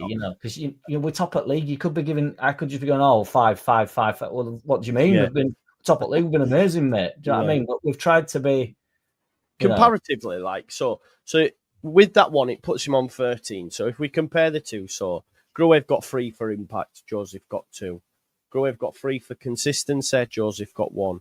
Expectations, Gruev got 2. Joseph got 1. Numbers, Gruev gets 0. Joseph gets 1. Durability, Gruev got 2. Joseph got 5. Team contribution, Gruev got 3. Joseph 1. Growth and development, 0 for Gruev, 1 for Joseph. 0 for Gruev on Clutch, 1 for Joseph. So it's how can anybody say that's not fair? Yeah, no, that's fair, isn't it? Yeah, I think it and is. That's a total accident. So that's how, that's a testament to your hosting skills. But to the algorithm. But it is though. Yeah, right. We've got 1, 2, 3, 4, 5. We've got 5 left, boys. I've still got a way to go. Jaden Bogle's up next. So impact for me, I don't think we can say it's quite 5, or maybe we can, but I'd definitely like to start him on a 4. I think he's similar to Rothwell in terms of his impact. I know we probably expected more from Bogle, and we'll talk about expectations, but I think over the course of the season, I think it's just the start where it was a little bit shaky, but other than that, he's been amazing. So I think 4 for impact, personally. I think that's fair. Yeah, I don't want to too much about everyone because we've got to get through some players. Yeah. So I don't want to keep, but I think that's fair. Yeah, dodgy start, been excellent last few months. Really, really good. Growing into his position, looks mint. Yeah. I could go 5 to be honest with Bogle. I think he's been absolutely outstanding. But should give him a 5, yeah. 4. There's 2, 4. 4.5. There's a lot of people in the chat agree with you. Clear 5, clear start. I could even say 5. I don't think he's been as good as Firpo. He hasn't been very, very close. Very close. Yeah, Firpo got 5. So 4.5, I think is fair enough. 4.5, yeah. I think he deserves that. I can't. His impact on the side's been, and like in comparison to Gray last year, I know we all love Gray and stuff, but we've got a full blown flying forward right back here, haven't we? Like, it's made a massive difference to how we play. 100%. Consistency again. I don't think it's quite 5 because of that start, but I think you could argue the yellow cards and suspensions and that, but I think it's 4. I think it's 4. Yeah. I agree. Nice. It's quite an easy one, isn't it? Expectations then. I think a lot of us expected quite a bit from Bogle because he'd been at Sheffield United, he'd been at Derby, he'd been in the Premier League. I think it's as wild. It can't really be high for me personally because I expected Bogle to do really well. We got him from Sheffield United, for God's sake. They'd have kept him if they could. So when we signed him, I said I think he'd probably the best right back in the league, and he kind of is doing that. So I think he's doing what I expected, which is a high level, obviously, but middle of the road for that, just because he's doing what I thought he would, which is harsh on him. But I think it's less than middle of the road for me. Would that not mean though he's doing less than what you thought? No, sorry. Just like Oh yeah, that's probably How I mean, so if it's a 3, you're probably saying that's. Yeah, sorry, yeah, 3. No, yeah. That's fair. Saying, sorry. I think less than 3 would be harsh on him just on the basis. No, yeah. Because I expected a decent right back, but he has also been exceptional and like flying forward, and I can think of moments where he's changed games and stuff. So it's 100%. 100%. He has exceeded. It's hard with him because we had high expectations anyway, didn't we? So it's kind of, but he's been what we expected, and that's very good. What we expected. So Jayden Bogle, numbers wise, he's got 7 GNA. Now Firpo has got 12 because Firpo's got packing 12 assists. But Jayden Bogle has 5 goals. You know, it's quite impressive, I think, and they've been good goals. And so what do we say numbers wise? Obviously Firpo we marked to 5, but it's a mad season. James and Strauch have got 5. Strauch for his position, of course. Yeah. Is it a 4? I don't think it's quite 5 for Jayden because his GNA is not near close to Firpo. Or do you because of the 5 goals? As an attacking fullback in 3,000 minutes, I think it's good. I do think it could be a little higher. Yeah. Well, maybe he should have more assists as well. Maybe. Yeah, potentially. But he's at that way more poor finishing. That's the hard one for Sis, isn't it? Because he does get up. He does get up there a lot. He's always in and around the box. But I do think he's grown into that role. Yeah, I think 3 or 4s for me.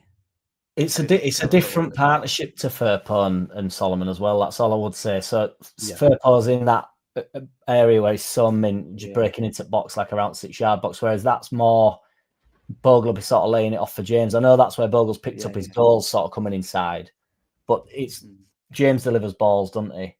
Firpo predominantly delivers balls. Do you know what I mean? They're not. James plays very high, doesn't he? So Firpo becomes the left winger, and James always stays the right winger, doesn't he? So I think that skews it a little bit. I think also Firpo skews it on the basis that he's a dog when he gets going forward to the Donny. So if they were both on that, probably. I mean, I'm tempted to go all the way with him, but I'm happy with the 4. To be fair, I think 4. Yeah, definitely. Yeah, I think 4. Durability. I think he has had a lot, and he's had a few suspensions as well. You know, I think you could argue him and Firpo score the same in term 3. Do you know what I mean? Well, he's missed 2 games all season. Is that all it is? Yeah. Oh, okay. One with the yellow card, and then one with not in squad. So I'm guessing that was an injury against Middlesbrough. Okay. But that's it. Which shocked me, to be honest. I thought he'd miss more. Same. He was injured. Someone said, that's pretty good. That's almost perfect, to be honest. 1 suspension. Was that injury international break, though? Maybe, I'm not sure. 2 games missed. 2 games missed, lads. Again, I think if it's only 2 games, then I think it's a 4. Yeah. I think that's fair. It might have been a few weeks. I'm not sure if the injury was in the international break, so it felt less, if that makes sense. But I can't remember. But yeah, I think 4's fair. He's played almost every game. Yeah. Now, team contribution, Jack, I'll come back to you here because you mentioned that Gray thing. Bogle's, and I love Gray, and everyone was telling me he went right by, he was poor, and he had about 2 bad games, man. But even I will say the mark difference down that right-hand side with Jayden Bogle. If we're talking about contribution, has this player made Leeds more cohesive? Has he made them better? Then without a shadow of a doubt, man, he's fucking, you know? I just want to say, Joe, it's funny. Richard's putting one. I think Richard's watching from earlier on its stream. One needs to loan next season. He wants to. Richard wants to loan out Bogle. I think he's watching earlier on, and he might be the Joseph part. Most true. Is he our first 5 for team contribution? That'd have gone down on impact though, on impact to the side with the impact he's had up against Gray. I think if we look at, so it says beyond individual stats, how did they contribute to the team's success? Oh yeah, chemistry. You know, did their presence make the team better? Well, I think we're immeasurably better going forward with him. Yeah, that I know it's sort of like again the 2 wingers and the 2 wing backs, but that's how we play. And we were lopsided with Somerville last year, And Firpo, when he was available, was still, excellent going forward. But then we didn't. James was on his own, really. Gray wasn't. I know Gray got around the box and stuff, and there were the Leicester deflection or whatever. But Bogle has been. That's the system we now play in it with Bogle. Like he was the perfect signing when Archie went. He's the perfect player we needed. He's impacted the side massively, 100%. No doubt. We got a full-blown, full-grown right back, didn't we? Like attacking right back. Right back, yeah. In replacement. I don't think he'll be better. He's obviously not better than Gray going forward in the future. But in terms of right here, right now, it's yeah.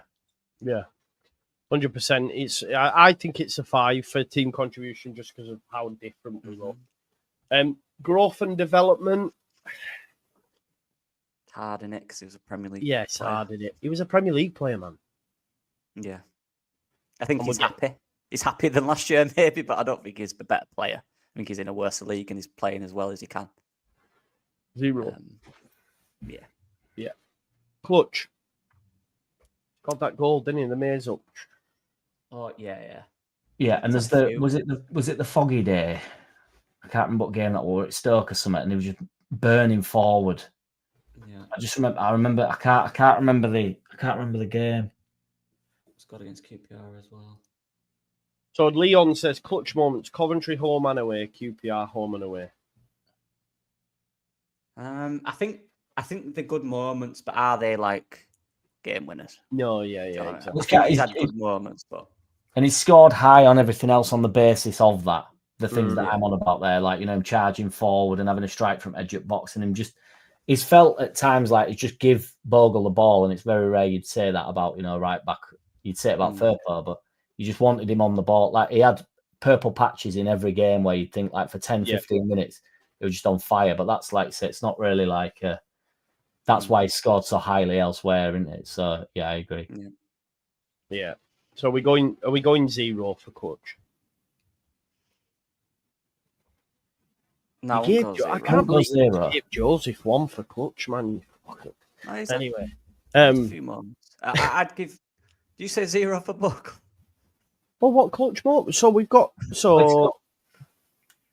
which clutch moments?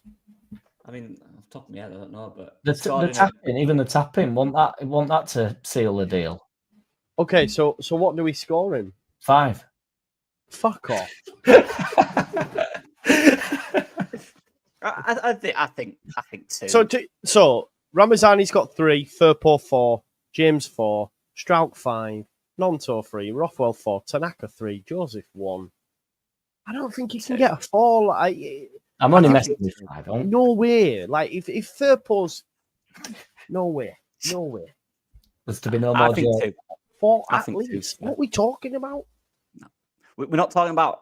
We're not talking about how good he is. The actual moments where he won his games. That's what I mean. That's what clutch is like. Oh, we were down and out, and then Strout, bang, an head at last minute, clutch 5. What a moment that was!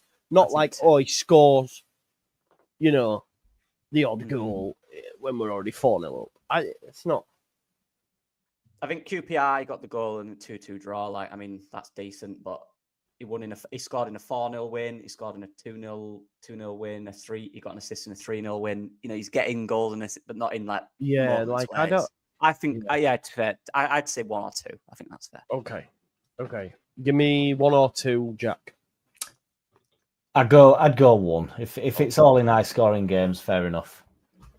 So that gives him 25.5. So just behind Strouk and Rothwell. Strouk.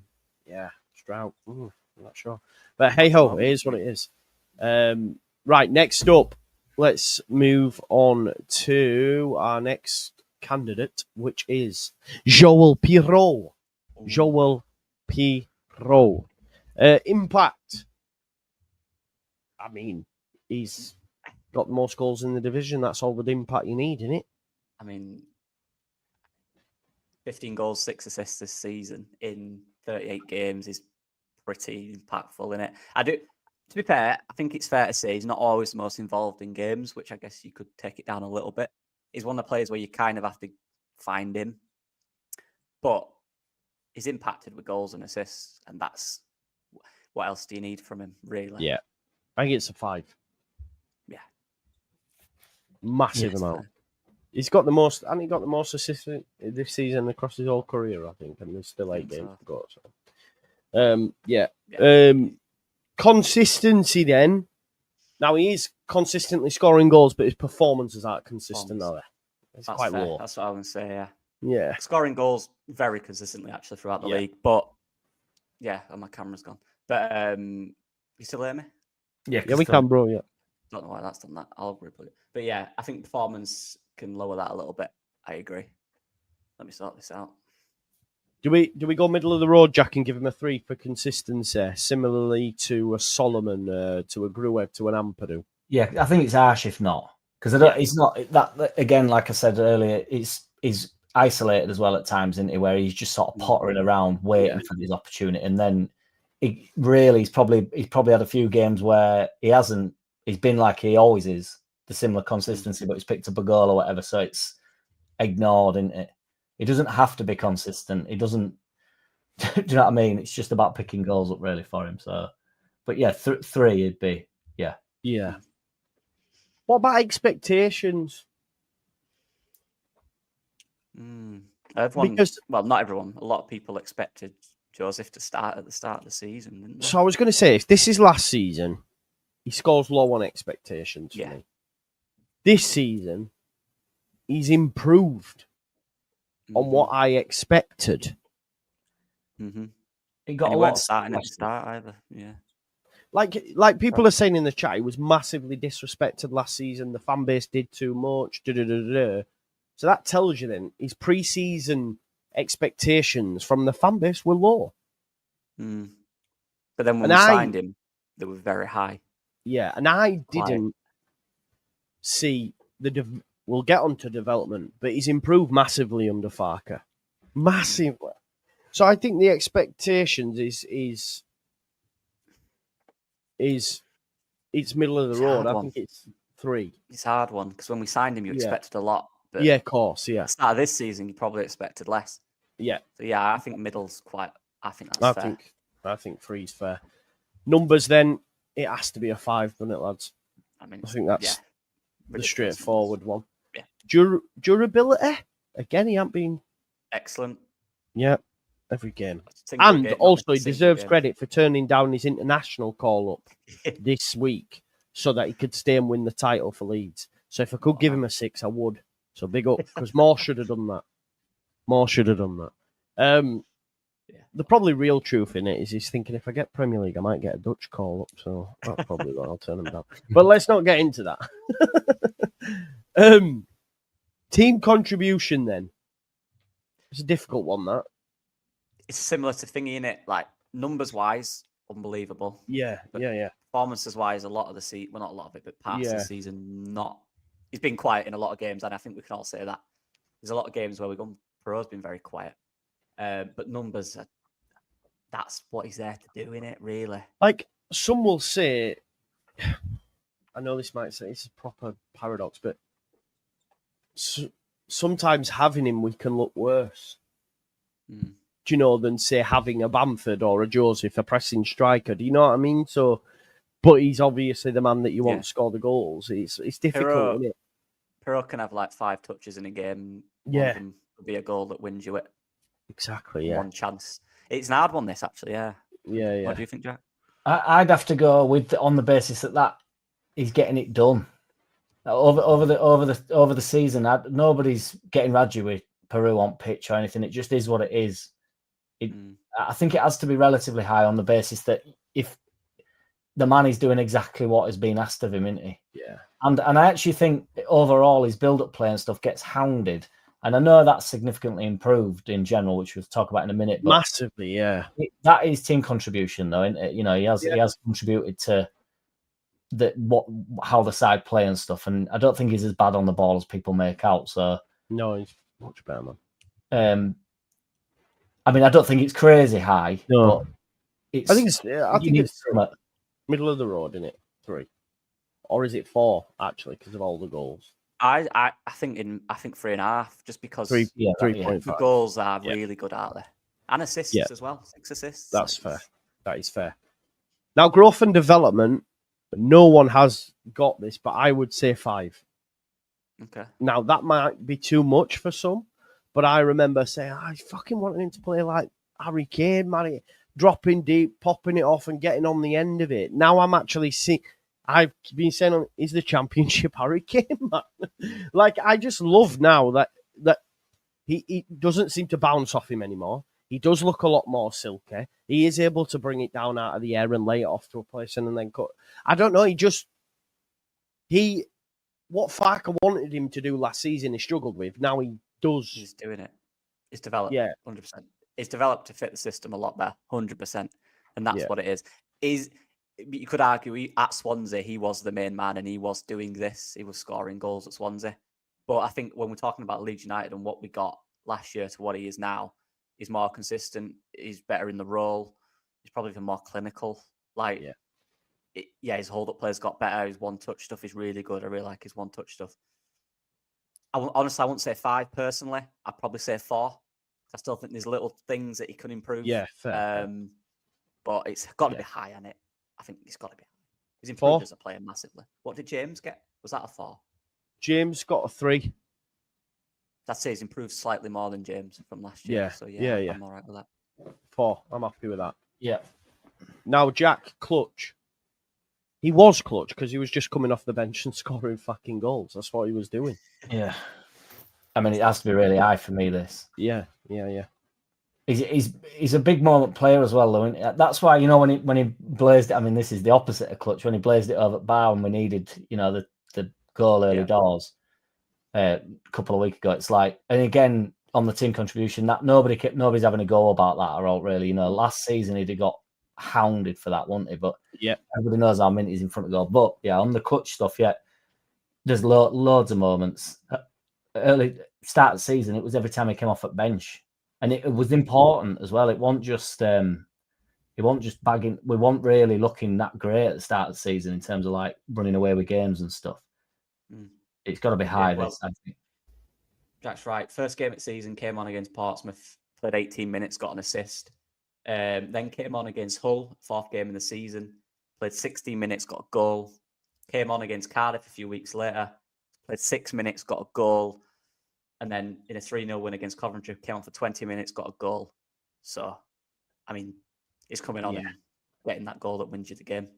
Yeah. Absolutely. And even recently, the amount of goals in there, a lot of them are goals that either get you that win or give you that gap. You know what I mean? So, it's been massively clutch. If you want anyone in our team to have a chance in front of goal, it's him. Yeah. That means he's clutched in it. Do you know what I mean? So, it's got to be. I think 4. Not quite 5, like Strauke for them goals, but 4. Yeah. Okay, that puts him on 32.5, which actually puts him 0.5 over Firpo and just 0.5 behind Tanaka. So squarely, Joel, fair play, my man. I think well deserved, man. Well deserved. Yeah. Right. Brendan Aronson time, peeps. The chat's been waiting for this one. Brendan Aronson. Here we go. This is going to be so difficult because people won't have it. His impact has been high for me. Yep. I think he enables us to have such a good structure off the ball. He enables, you could argue, Pirro to be able to do what he does because he is that tip of the press at times, if you like. I think his running, which of course it's just running, I think he does a hell of a lot off the ball that if you were to take him out from this season, we'd look like a different side. We wouldn't be as good on and off the ball. Like, Brendan has an engine. Like, now, admittedly, it's dropped a bit, but his engine's fucking insane. This is why managers play him as much as they do. Now, of course, we're seeing it wane a bit, and hopefully this 2-week break will have helped him. But I think for me, his impact has been high. People will see numbers, and we'll get to numbers. But for what is required of him in that side, yeah. Right, Louis, you said Joseph has an engine 2 means nothing. The difference between what them two have impacted over the course of the season is chalk and cheese, which tells you that running with purpose does mean fucking something. Because if you were to replace, take all Aaronson's contributions out over the course of the season and replace it with fucking Joseph, we won't be top of the league. I'm telling you that now for a fact, because Brendan's impact goes unnoticed. But look, for me, his impact's been high. A big reason where one of the better teams in the league or one of the best teams in possession is because we win the ball high up so much, and he is key to that. He initiates the press, he dictates the tempo, he dictates when we press. Not only that, but watch him in games against his opposition. He never leaves them. He's always there. As an opposition player, if you've got a guy around you consistently, there's nothing more frustrating. The fact is, right, his end product is bad. So then you've got to ask yourself, why has he played almost every minute of the season? Yeah. Because of that stuff off the ball. If he didn't have any of that, he wouldn't be anywhere in the team, because his end product is bad. It needs to improve. And people can say it's running and all that. The fact of the matter is, it's one of the biggest and most important things in football is running, believe it or not. Yeah. There's only 3 players that have played more than him, and that's Bogle, Rodon, and the keeper. And it's not headless chicken. Otherwise, he wouldn't play him. This is what people need to understand. The manager wouldn't play him if he ran around with no purpose. Play someone else there. He does it so well. Now, impact is that, but it's also you want him to get more goals and assists. Yeah, no, of course, yeah. So there is that side of it, and that I've been critical all season. I know we all have. He needs to impact the game more in that perspective, 100%. So it's the contrast of the two for me.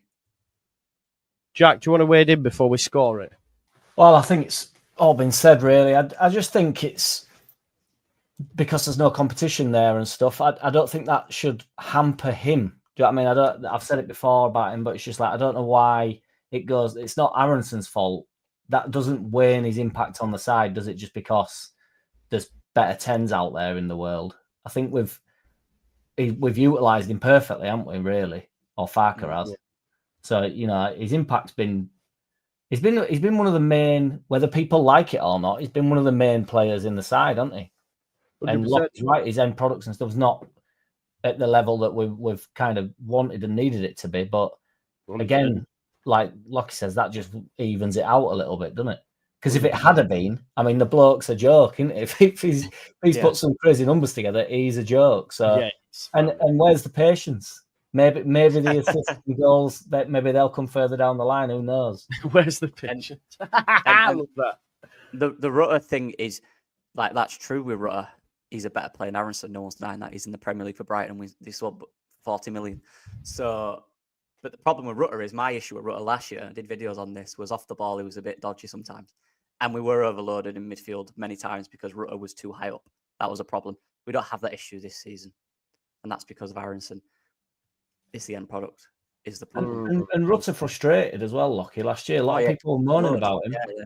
I put up with the frustration on the basis that I thought he gave too much to the side to moan about it. I just thought it massively outweighs what he doesn't do to what he does do. Yeah. But Aronson don't get that. He don't get the flip reverse of that. So it's a frustrating position, isn't it? The number 10 in the Championship. It's very hard. Sorry, Rick. This is crazy. Aronson has no end product, has no forethought on what his movement constructs or contributes to. Sorry, but he's shy. So, like, what he's doing on the pitch, he's not aware of what that's doing, no. So when he's tasked with, come on, mate. Why do you think the manager is playing him? Why do you think there's only 3 players that have played more than him? If your statement there, all of that, I agree with the no end product. If all that statement was true, he wouldn't be a footballer, let alone he would be an headless chicken. I'd argue Aronson's positional awareness on the pitch is the best in our team. His ability to find space is look at him every time he gets the ball. He's got space. That's not luck. He knows what he's doing. Then I agree. On the ball, when he's driving, he rushes, he overthinks, he doesn't know what to do with it sometimes. 100%. No one's denying that. Right, so impact 3, consistency. again, recently it's been poor. Now you can put that down to the manager, but ultimately the manager's playing him. So if we were looking at his consistency, he's nowhere been as consistent as a Bogle, as a Rothwell, as a Stroud, James. But we gave Byram but Byram when he played has been consistently Byram. Yeah. Again, is it? No, it's not a 3, is it? I think he's had poor games. Yeah, he has, hasn't he? He's been consistent in his physical output because that's who he is. But has he been consistent in playing well on the ball? I think he's had quite a few poor games. Yeah. I don't know if I could go lower than 3 for him, though, boys, to be honest. I'm happy to be outvoted, but again, I think he's doing his job in there. There's got to be something to be said for just, if you're that inconsistent, we'd look for a way out. The only play to help Jack with that and sort of agree with him, the only players that have been less consistent are Joseph Gnonto and Ramazani. They've got 2, 2, and 1. It's not fair for him to get a 2, not a Catanel's chance. I wouldn't say so. No, because he does bring a lot, and I know people don't want to accept it. That's fine, whatever. But he does. Yeah, it's not. He doesn't bring what we want to see, the exciting stuff on the ball, where he's corner. But he does bring a lot to the team. Yeah, and I think 3's fair enough. Could you argue that's 2 different versions of being consistent as well? Do you know what I mean? Yeah. Because in that 10 role, what he's asked to do, because I wanted to be kind to Peru Isley on the basis of his consistency, that he's got his job done. And I know Aronson's sort of got 2 roles in the side, hasn't he? And but he always he's always, I don't know. I just think it's too harsh to go below 3, really. I just Sophie as well. It's out of 10. It's out of 5. Sorry, not 10. Yeah, it's out of 5. I think 3 for consistency. Expectations again. I don't think he had high expectations. I don't think so. Nope, he didn't. Very low, actually. Very low. I remember putting a compilation online and getting battered for it because I said he would do well in the Championship. I think he had really really low expectations. I think some people won't admit it, but I do think he's done better than what a lot would. But you could also argue if Rutter was here, obviously, he wouldn't have played as much, would he? And even if we brought another 10 in, he probably wouldn't have played as much. But the expectation was low. He had a bad season last year for the most part. He wasn't confident. The fan base weren't on board with him, most of them, because of what happened in the Premier League. It was a low expectation. It was. And I think he's done decent enough. Yeah. So I think 3. For expectations, which has been the majority for most, really, middle of the road. Yeah. Numbers is low. This is where we have to chat. Now, to be fair to him, he does have more goals than Rutter. But it's I just want to put that out there before everybody, shite. He has scored more goals this season than Rutter was still 8 left to go. But Rutter contributed fucking insane amount of assists and he's a better player. I'm not doing that. But I'm just saying, I just want to give him a fair crack of the whip before everyone batters him. But that has to improve, He's around the box a lot. He's always involved in attacks. Yeah. He drives at defences and he makes wrong decisions. Should be higher, definitely, in my opinion. Two assists is bad. It's bad. Should be much higher than that. Absolutely. Yeah. What do you reckon? We were critical of. Well, not critical, but when we were saying in and around box that we were on about Tanaka and Rothwell and stuff, and they should be finding little pockets. Yeah, you should. Yeah. Just a slight ball through, really. Quite a little bit more often. And I know we play against low blocks and stuff, and that's why we end up going wide, and we create a lot going wide. But yeah, I think it's 1. I don't know if that's a bit harsh. I think 2. 2. Okay. Usually with Daniel Farkas, the 10s aren't as productive as the wingers are the ones that get all the goals. Usually, the 10s are usually up there, but not as much. Buendia, for example, was the one that got all the goals and assists, and he was on the wing. Players like that. So I don't think it's terrible for what 10s in the Farkas system usually get. It's slightly below what they do. They have more assists, generally speaking, but the goals are about right. But he should have more, definitely, 100%. Yeah, Maybe 2. Yeah, I think 2. I think 2 then is fair enough, lads. Yeah.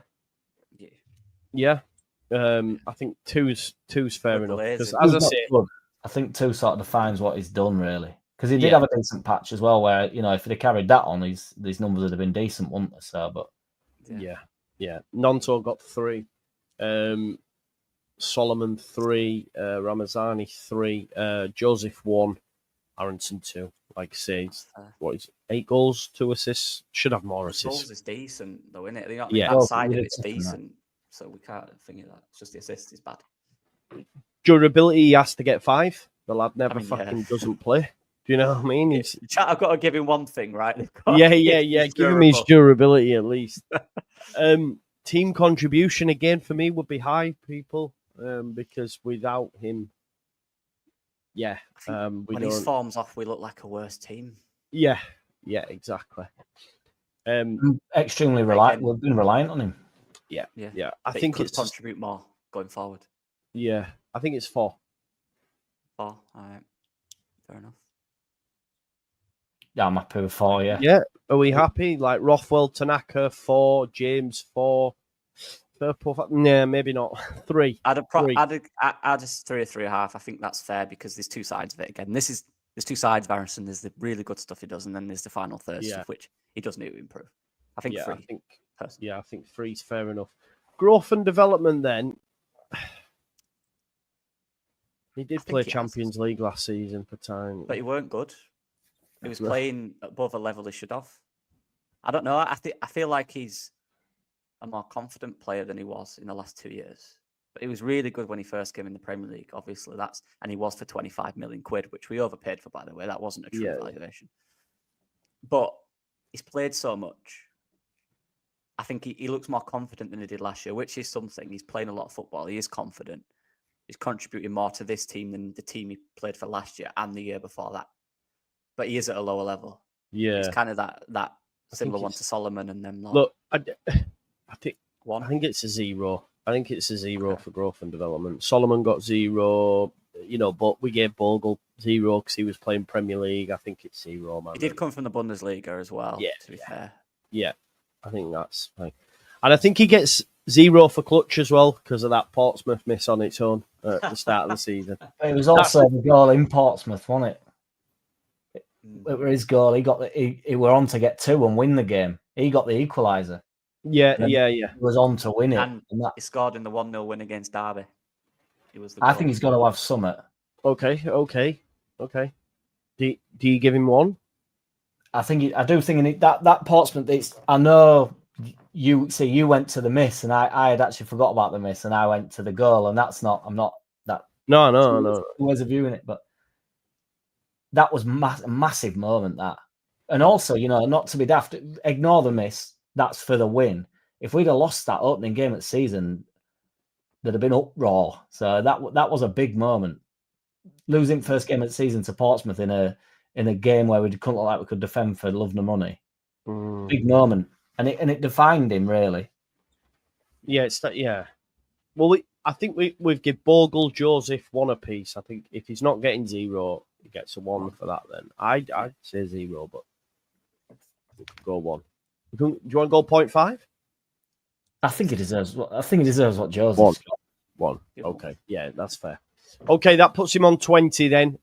So yeah, that's Aronson on 20. Next up is Joe Rodon, and then we've got Melier to do. So Messi's last. Oh dear. Yeah, Melier last. He's played the most minutes, hasn't he? Played the most games. Yeah. Impact Joe Rodon. Again, I think it's massive. I think he's. Yeah. I always would say Strap, but he's far and away the best centre back. And imagine Rodon gets injured. Oh yeah. You could argue out of anyone in the team, he's the one you don't want to get injured. Yeah. I think we're done without him. Honestly. Yeah. So I think he impacts the team massive. 5. Yeah. Yeah.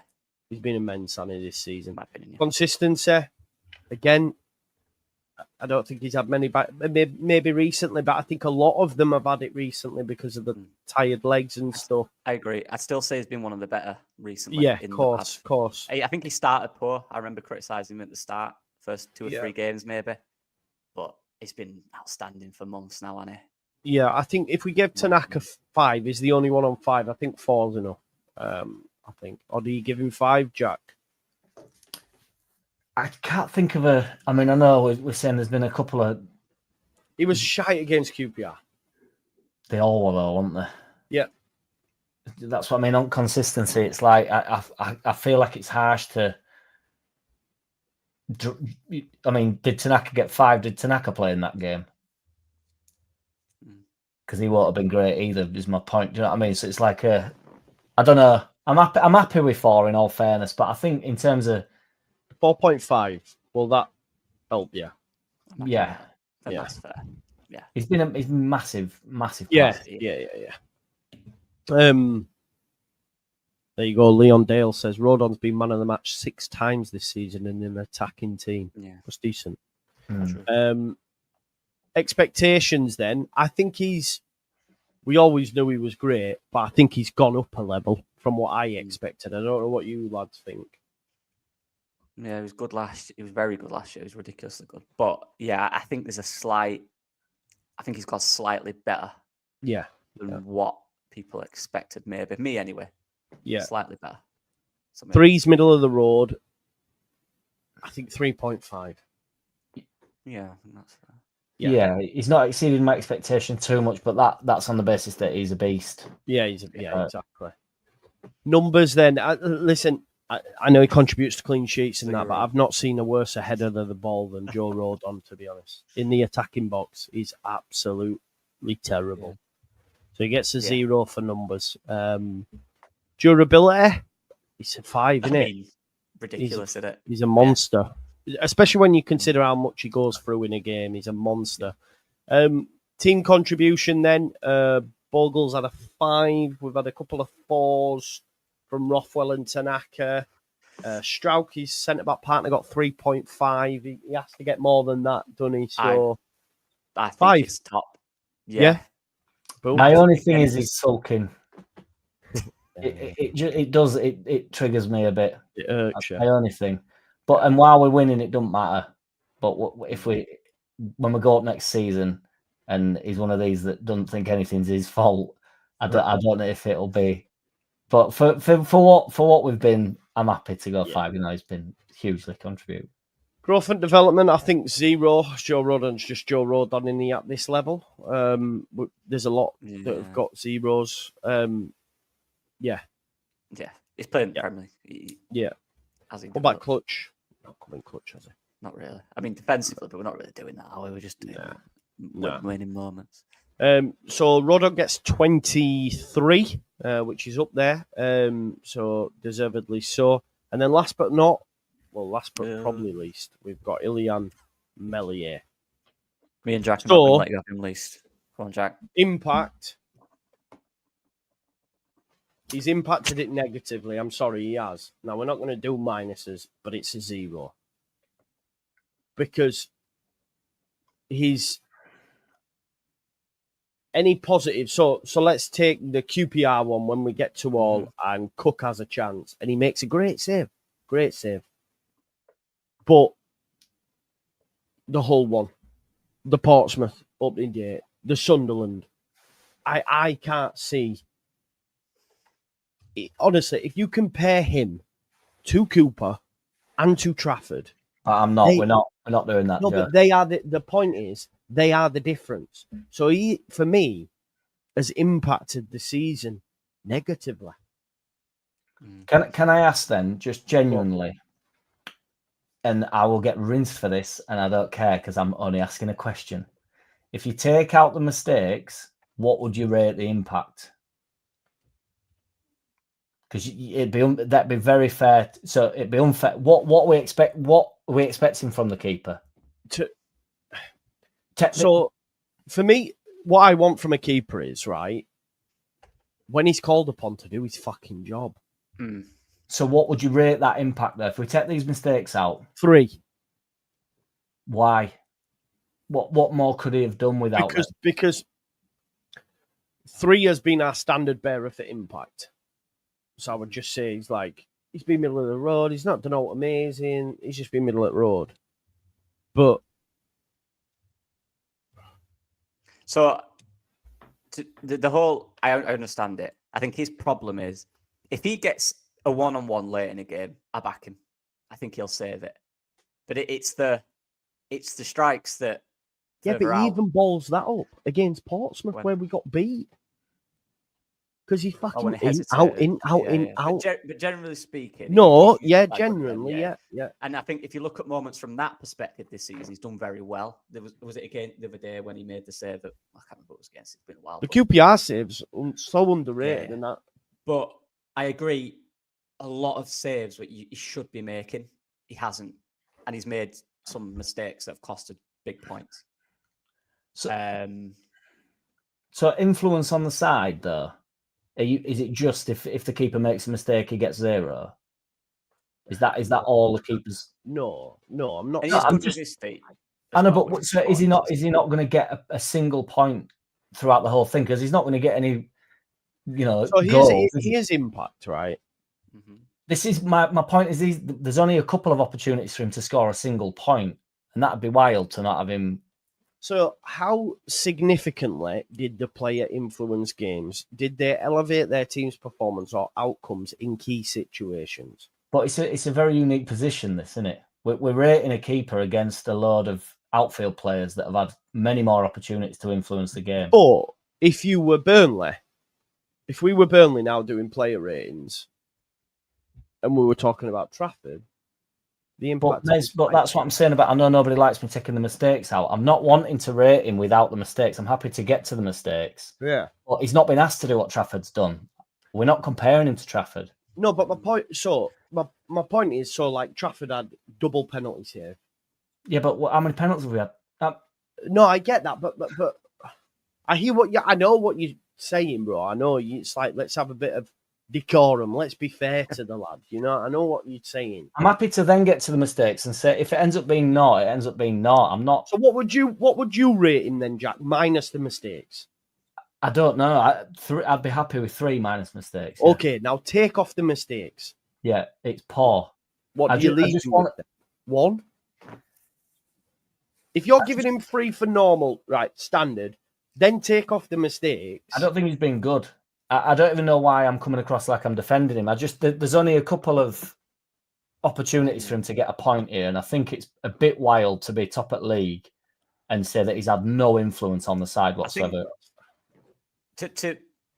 On what he's done well this season, I think he's been good with his feet generally. I do. I think he's had a lot of the ball at his feet. He's done very well for the most part, unless you give him a terrible pass on his weak foot, which is important for the way we play it. For the most part as well, I know there was the one where he hesitated, but apart from that, he's been very good 1v1s. He's made some big saves 1v1s. But then that's what he's done well. What he's done bad is there's a lot of simple saves he hasn't made, and they are in moments where we need him to do it. Let's not talk about the hole where he throws it into the striker as well, and the one against Sunderland, which is just ridiculous, isn't it? So I agree. It's not high at all, but I think he has done stuff all right this season. Can we agree? Right. So the lowest people we've got for impact over the course of the season, right, is Sam Byram on 2 and Mateo Joseph on 2. No one's got a 1. This is harsh on Joseph. Joseph missed, in my opinion, a lot of decent chances. Mez has made a lot of mistakes. Do you know what I mean? It's difficult with a goalkeeper because you're comparing it with outfield players. But look, I think it's low. I wouldn't go above, honestly, probably a 1.5 or a 2 at a stretch. I really wouldn't. I'd have given 0, but yeah, we can go 1 point. We can go 1.5. 1. What do you think, Jack? You even it out? What do you? I just think 0's like okay. Yeah, no, okay. I'm up for it, Joe. I understand. No, I know. Leave me. I'm not. It's just. It's like if I put 0, we might as well have no fucker in net, is what you're saying. Yeah, you know what I mean? Yeah. It's like and there is goalie when. There's other keepers at the club, and I know everybody will just say, "Well, Farker's backed Mez, and that's all it is." He just refuses to drop Mez. Yeah. But there's got to be, he has to be given a little bit of respect on that basis. He's also bounced back from them horrendous mistakes. It's not like they came week after week. I know, he has thrown games. Can I just say as well, big up Louis, but same with biased. When we're arguing between a 1 and a 0, I don't think he's having a conversation with himself. Like, if you listen to that conversation about Melly, I'm arguing for a 0, and he's going, "You're so bloody biased." What? Biased? Honestly, have a conversation with himself. Honestly, it's mad. Should we set a little one? I had to tell Jamie earlier, you're having a conversation with yourself again. I'm trying to think of what part of it's what I've been. I actually don't know where the bias has been there. I'm just defending one of our footballers for just a tiny bit, just for half a point maybe at somewhere on this graph. Yeah, you're not asking for a 4, are you, Jack? No, I'm not saying like no, Mez has been excellent. Take out the mistakes and he's been excellent. I'm saying he's been poor without them. He's been like, oh, I'm not sure without the mistakes. With the mistakes, it's bad. He's had a bad season. Yeah, he's not had a good season. I'm not going. He hasn't. But that not rating him better than any of the team, Lowy. No one's got the lowest, as I've just said. If you listen, is Byram and Joseph. Jack's not sitting here saying he should be free. So Jack's not saying that. If you listen, he's not said he should be getting more than anyone else.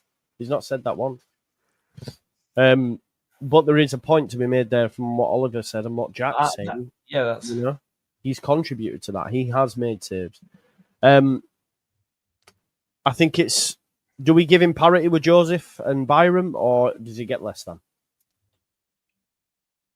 I've made my claim I've said what I needed to say, so I'll let you guys know it. I personally don't, in terms of impact, I know Joseph's younger and all this stuff, and there's context to it, but Joseph's had a handful of decent games this season. I think Meslier's had a handful of decent games. They're both, Meslier's missed easy shots. I think Joseph's missed chances. So I think it's similar. Is what 2. I'd say, Let's give 2. There we go. Consistency. He has not been consistent because the errors are the issue. That if you're consistent, Jack will say, "Yeah, but he's got 21 clean sheets." I was gonna have a laugh and do the same argument as but if you let's start without the mistake. Then we just go back around this circle. It was coming, bro. I think not consistent. Not been consistent. Nah. I think some games he looks shaky and some games he looks all right. But it's like back-to-back games. One he'll look really decent in, and then the first 3 things he'll nearly throw into his net. So I think consistency is low, personally. Yeah, like we said, 21 clean sheets, but 18th place for keeper on save percentage has to be brought into it. Consistency then 2. I'd go lower actually, but 1. I was being kind. I don't know, Jack. I'm just scared of Jack at this point, so I'm just like going in at 2 instead of 0. The numbers are going to get worse, and it can't go much lower before Joe gets his minus in there. To be fair, the 1 for consistency, expectations. You've got backwards, man. It was low, wasn't it? It's very low. Yeah, very low. Some would have got rid, and it's probably been as bad as got worse. Yeah. It's got worse. You can't say that. He's fucking got worse. Yeah. I still can't get over what that. I expected of him. You remember that debut performance against Arsenal to what we've got now? It's just fucking mental, man. I couldn't believe it. But the same guy at Spurs, man. Spurs bought a keeper when the Italian got injured, Vicario, and he did the same in a cup game, and I was like, shades of Melier this, and then he posted up a few stinkers. I think it's that young age, fearless, all good, and then as they get older, they start to get in their heads. I think maybe was in a team as well for years that got battered. He's probably just in himself. It's just no inconsistency and confidence, but low again. Might been 0. First one, 0. Yeah. Expectations. It can't. He has not exceeded my expectations. So exactly. Listen, for expectations, we've given Nonto and Ramazani for 1 each. So I think 0. But they had expectation, didn't they? Yeah. Meslier Oh didn't. yeah, and Meslier he's didn't have still any, not but that's bad in performing at itself. level. We expected shit from him. We got worse than shit. Do you know what I mean? We got diarrhea, so fuck, it's done out here, innit? Numbers, it's a 0, innit? We're not. We haven't 0 really goals. Terrible. Yeah. What numbers would you use for this though? It'd be clean sheets, wouldn't it? That's pretty good, isn't it? You get 5 for that, wouldn't you? Yeah, but we haven't rated Rodon for them clean sheets. So in this, so when would he got when Alamiron is Trafford? What would you give Trafford for this? for numbers, Yeah. I'd give him high for his double penalty save. So what would you give him? What number? 5 for that double penalty save. So he does. Is that No, number? but hang on though. Trafford is different because they've got the lowest amount of goals conceded since forever. So like he does deserve. But to be honest, I hear what you're saying. But if we're going to do that, we'll have to go back and re-rate Rodon and re-rate because they're about. Our thing with Rodon was he's bad in corners attacking it. There where his numbers could come from. But Meslier is not going up for corners, is he? So it's kind of hard to. I think it's fair to do. Is it fair? Right, let's give him his numbers then. Let's give him it. Right, fair enough. I just think otherwise, percentage because then we've got to do conversion rate for strikers. You know what I mean? Let's just go with one. Yeah, clean sheets 21, third best defense in the league, 3. I think 3's fair. I think that's fair. Okay. I think it does need to. We do need to. You do need to change the parameters a bit. Yeah, you do. Yeah. Equally, if he went up and did a Paul Robinson, you'd have to give him 5, wouldn't you? And go, nobody were anticipating a goal off of him. No, yeah. You know what I mean? So yeah. Durability is a 5. He's not missed one, has he? No. Nope. Durability 5. Team contribution. Has he made the team better or worse? This is where I'm happy to not. This is the opposite of me impact. You know what I mean? There's had, this is where it would come in. I think he's upset a few. Yeah.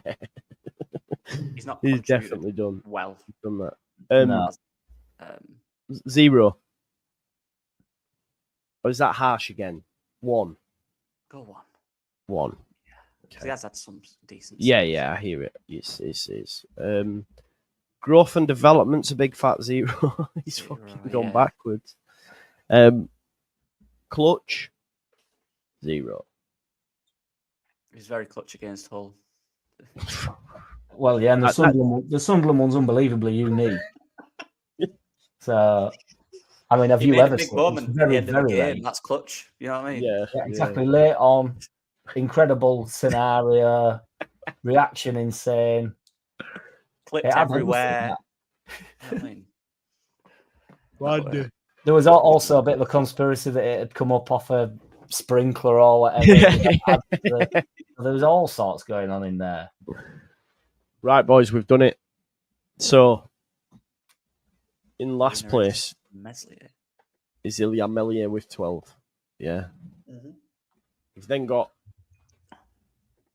Joseph and Gruev coming in at 13, which I think is really harsh on Ilya. But he can't. It's the injury though, wasn't it, that did it? Yeah, it was. We've then got Byram. Just quickly, Joe, sorry. So is the 14 players or 15 that we've... That's interesting, that, isn't it? That we've not... We deemed 17, right. 17. Yeah, because I thought that was short, that. I know we use very much the same squad and stuff, but... Yeah, this has been over like 3.5 hours, this. We've posted up 2 hours, 20 minutes tonight. I can't believe it. I'm sorry. I'm enjoying it, mate. Yeah. It's not football on, is this? So they've got to no, exactly, yeah. So we've got Meslier, Joseph, Gruev, then Byram on 16. We've then got Ramazani on 17. Ampadu on 18, which is quite low. Not played a lot, has he, again? No. Nonto on 18. We've then got Solomon on 19.5. We then get into the 20s. So we've got Brendan Aronson on 20. More than Solomon. More than Solomon. We fucked Solomon over. We screwed Solomon, man. I can't lie. Don't see we've got an agenda with Solomon now, can they? Yeah. We screwed him. We said he had no clutch moments, no growth and development because he was playing Champions League. Yeah, true. Yeah. So Brendan Aronson, 20. And again, durability. Solomon was injured a lot. Yeah, 0.5 lower than Aronson, who got. It's kind of where Solomon's at in his career, isn't it? Yeah, he needs to kick on, doesn't he? So that he does. He does. I agree, mate. And he's not blown it apart. No. Do you know what I mean? He's been mint, but. So next up then, Joe Rodon with 23. That's low, isn't it? It is, mate. It is. He's the moments in it. He's not. Yeah, he's not had them moments. We've then got Bogle, 25.5. So Jayden Bogle. Pascal Strout, 27.5. I tell you what, we fucking didn't half over-egg that. Fair, though. You take the clutch away. Clutch away, yeah. Lower in it, a lot lower. Yeah. He got 5 for clutch and 5 for numbers because he scored 5 goals. So that's where that comes from. We've then got Rothwell on 28. And then we're into the 30s, peeps. So the elite players. On 32, we have Junior Firpo. 32.5, we've got Joel Pirro. And then neck and neck, we've got Tanaka and James on 33 apiece. So which, to be fair, if you were to do a poll on the Leeds United fan base, I'm telling you now, them two will come top of the pops. Maybe Firpo. I just think he would be picked by James, but then again, the sentiment. I mean, I would pick Firpo personally. I've said that because it's his last season and all that sort of jazz. But I'm a sentimental guy. So who out of them two then? Because of the same, who we saying and chat as well? Who we saying? Who's been the best out of them two? I'm going to put Paul in the chat now. I'll put Paul in the chat while we discuss it. So it's James and Tanaka. Is the pick. They're both on 33. I want to know in the chat. The polls in the chat. I'm going to go through their scores again just to let you know how we mark them. So James got 5 for impact, 4 for consistency, 4 for expectations. So he far outdid what we expected. 5 for numbers, 4 for durability, 4 for team contribution. 3 for his growth and development, and he got 4 for being clutch. Tanaka got 5 for impact, 5 for consistency, 5 for expectations, 3 for his numbers, 5 for his durability, 4 for team contribution, 3 for growth and development, and 3 for being clutch. It's very, it's very nip and tuck between them, isn't it? Very nip and tuck. I think it's fair that like both of them this season have been. Who's been better? It's hard to say for me. I don't think there's a clear one. The only ones, but I think probably Rodon should be better. Aronson should be slightly lower. Solomon certainly should be better, but I think the rest I'm okay with. Yeah, but the only reason like Strout's higher is because of he scored 5 goals, which is of course, for us this season. But Rodon has been more consistent, 100%. And I was going to weight them as well, but I never in the end because I didn't know how to do the formula. Because what we were going to do is times the numbers by 1.5 because they're more important, which means Stroud could have fucking probably won the lot. We'd have somehow got here and gone, Stroud is your player of the season. Right, boys, I want a name from you. Who's your player of the season before I go to the poll? Lockie, James or Tanaka? It's going to shock people, but Dan James for me. Nice. Yeah. Jack, James or Tanaka? It's extremely difficult, isn't it, that? Yeah. If it hadn't have been for the past few games, it'd have been quite easy for me to say Dan. Not easy, because Tanaka's been sensational, but I'd have been much more inclined to just go straight to James. But the sort of consistency over the full season that Tanaka's had, but James has been in from the start, so I'd have to go with James. I'm trying to answer it in like a way that like who would we miss more, but that makes it even harder. Because then if Tanaka's not in there, then you think, well, what happens? So I'd have to go with Dan James on the basis that, and I think attacking players tend to just get that little nip. So I'd have to go James. I think I'd go James as well. I think I would go James. It's close though, isn't it? It's yeah. I think for me, them two, I know the scores don't say this, Juni Firpo and Rodon have probably been, and then Perot just below him with the goals as well. Yeah. Bogle, obviously. Bogle as well. God, I can forget about Bogle. Yeah. And definitely. The poll has gone 40, it's still James, 44% James, 56% Tanaka. So, yeah. Again, and I tell you what, I think it will be between them two for the player of the season when the Leeds put out their official thing and everyone votes. I think it will be between them. And big up to James as well.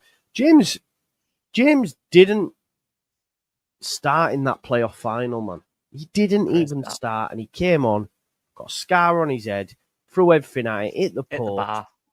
Hit the crossbar, won it. And then, some of the other lads went off into the sunset, and he's still here, and he's still putting his fucking heart and soul into it. He scored for Wales.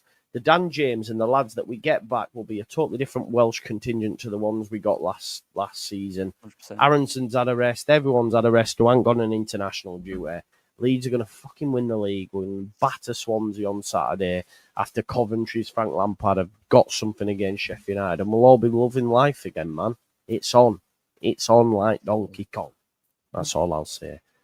One thing I'd say about the player of the season in 8 games, James needs to put it on now, and Tanaka left. So Tanaka could just get his way to end of season and be the man. Whereas I think James has to now go again. And we need him now. He's very important. We need him. We need Solomon. We need them players that have been poor recently to now. Tanaka's level's not going to drop. Yeah. He's going to stay like Tanaka. And we need them lads that have had a bit of a wobble to go and win its league, don't we? So 100%. Yeah, 100%. Agreed. Right. Boom. Smash a like on this video. It's 2 hours and 27 minutes. Fuck's sake. We'll be going straight to bed, I think. Make sure you go check out Jack City. Me and Jack will be tomorrow live, if he's still alive, at 8 p.m. Because we've got the running. We're predicting the running, folks. It's Wednesday. The games are coming. So me and Jack have been doing it for the last couple of weeks or month, whatever it is. So we're going to do the running. So there's 8 games left to go. So join us for that. We're doing the championship predictor, the last 8 games. We'll see how the season ends. Lockie will be back, as is always the case. Final word, probably a bit next time I see him. Lockie, have you got anything on the horizon? Not really. I'm with Jack. You'll be.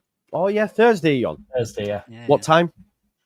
8 o'clock if you're about, Lockie. We've not locked it in yet, but it'll be fine. Yeah, man. Anytime. 8 o'clock over on Jack City of Leeds fans. Please go check that out. It's great channel, great guy, salt of the earth. Make sure you go. We'll see you tomorrow. And then it's Wednesday tomorrow, isn't it? Yeah, Wednesday. Just that. Getting close.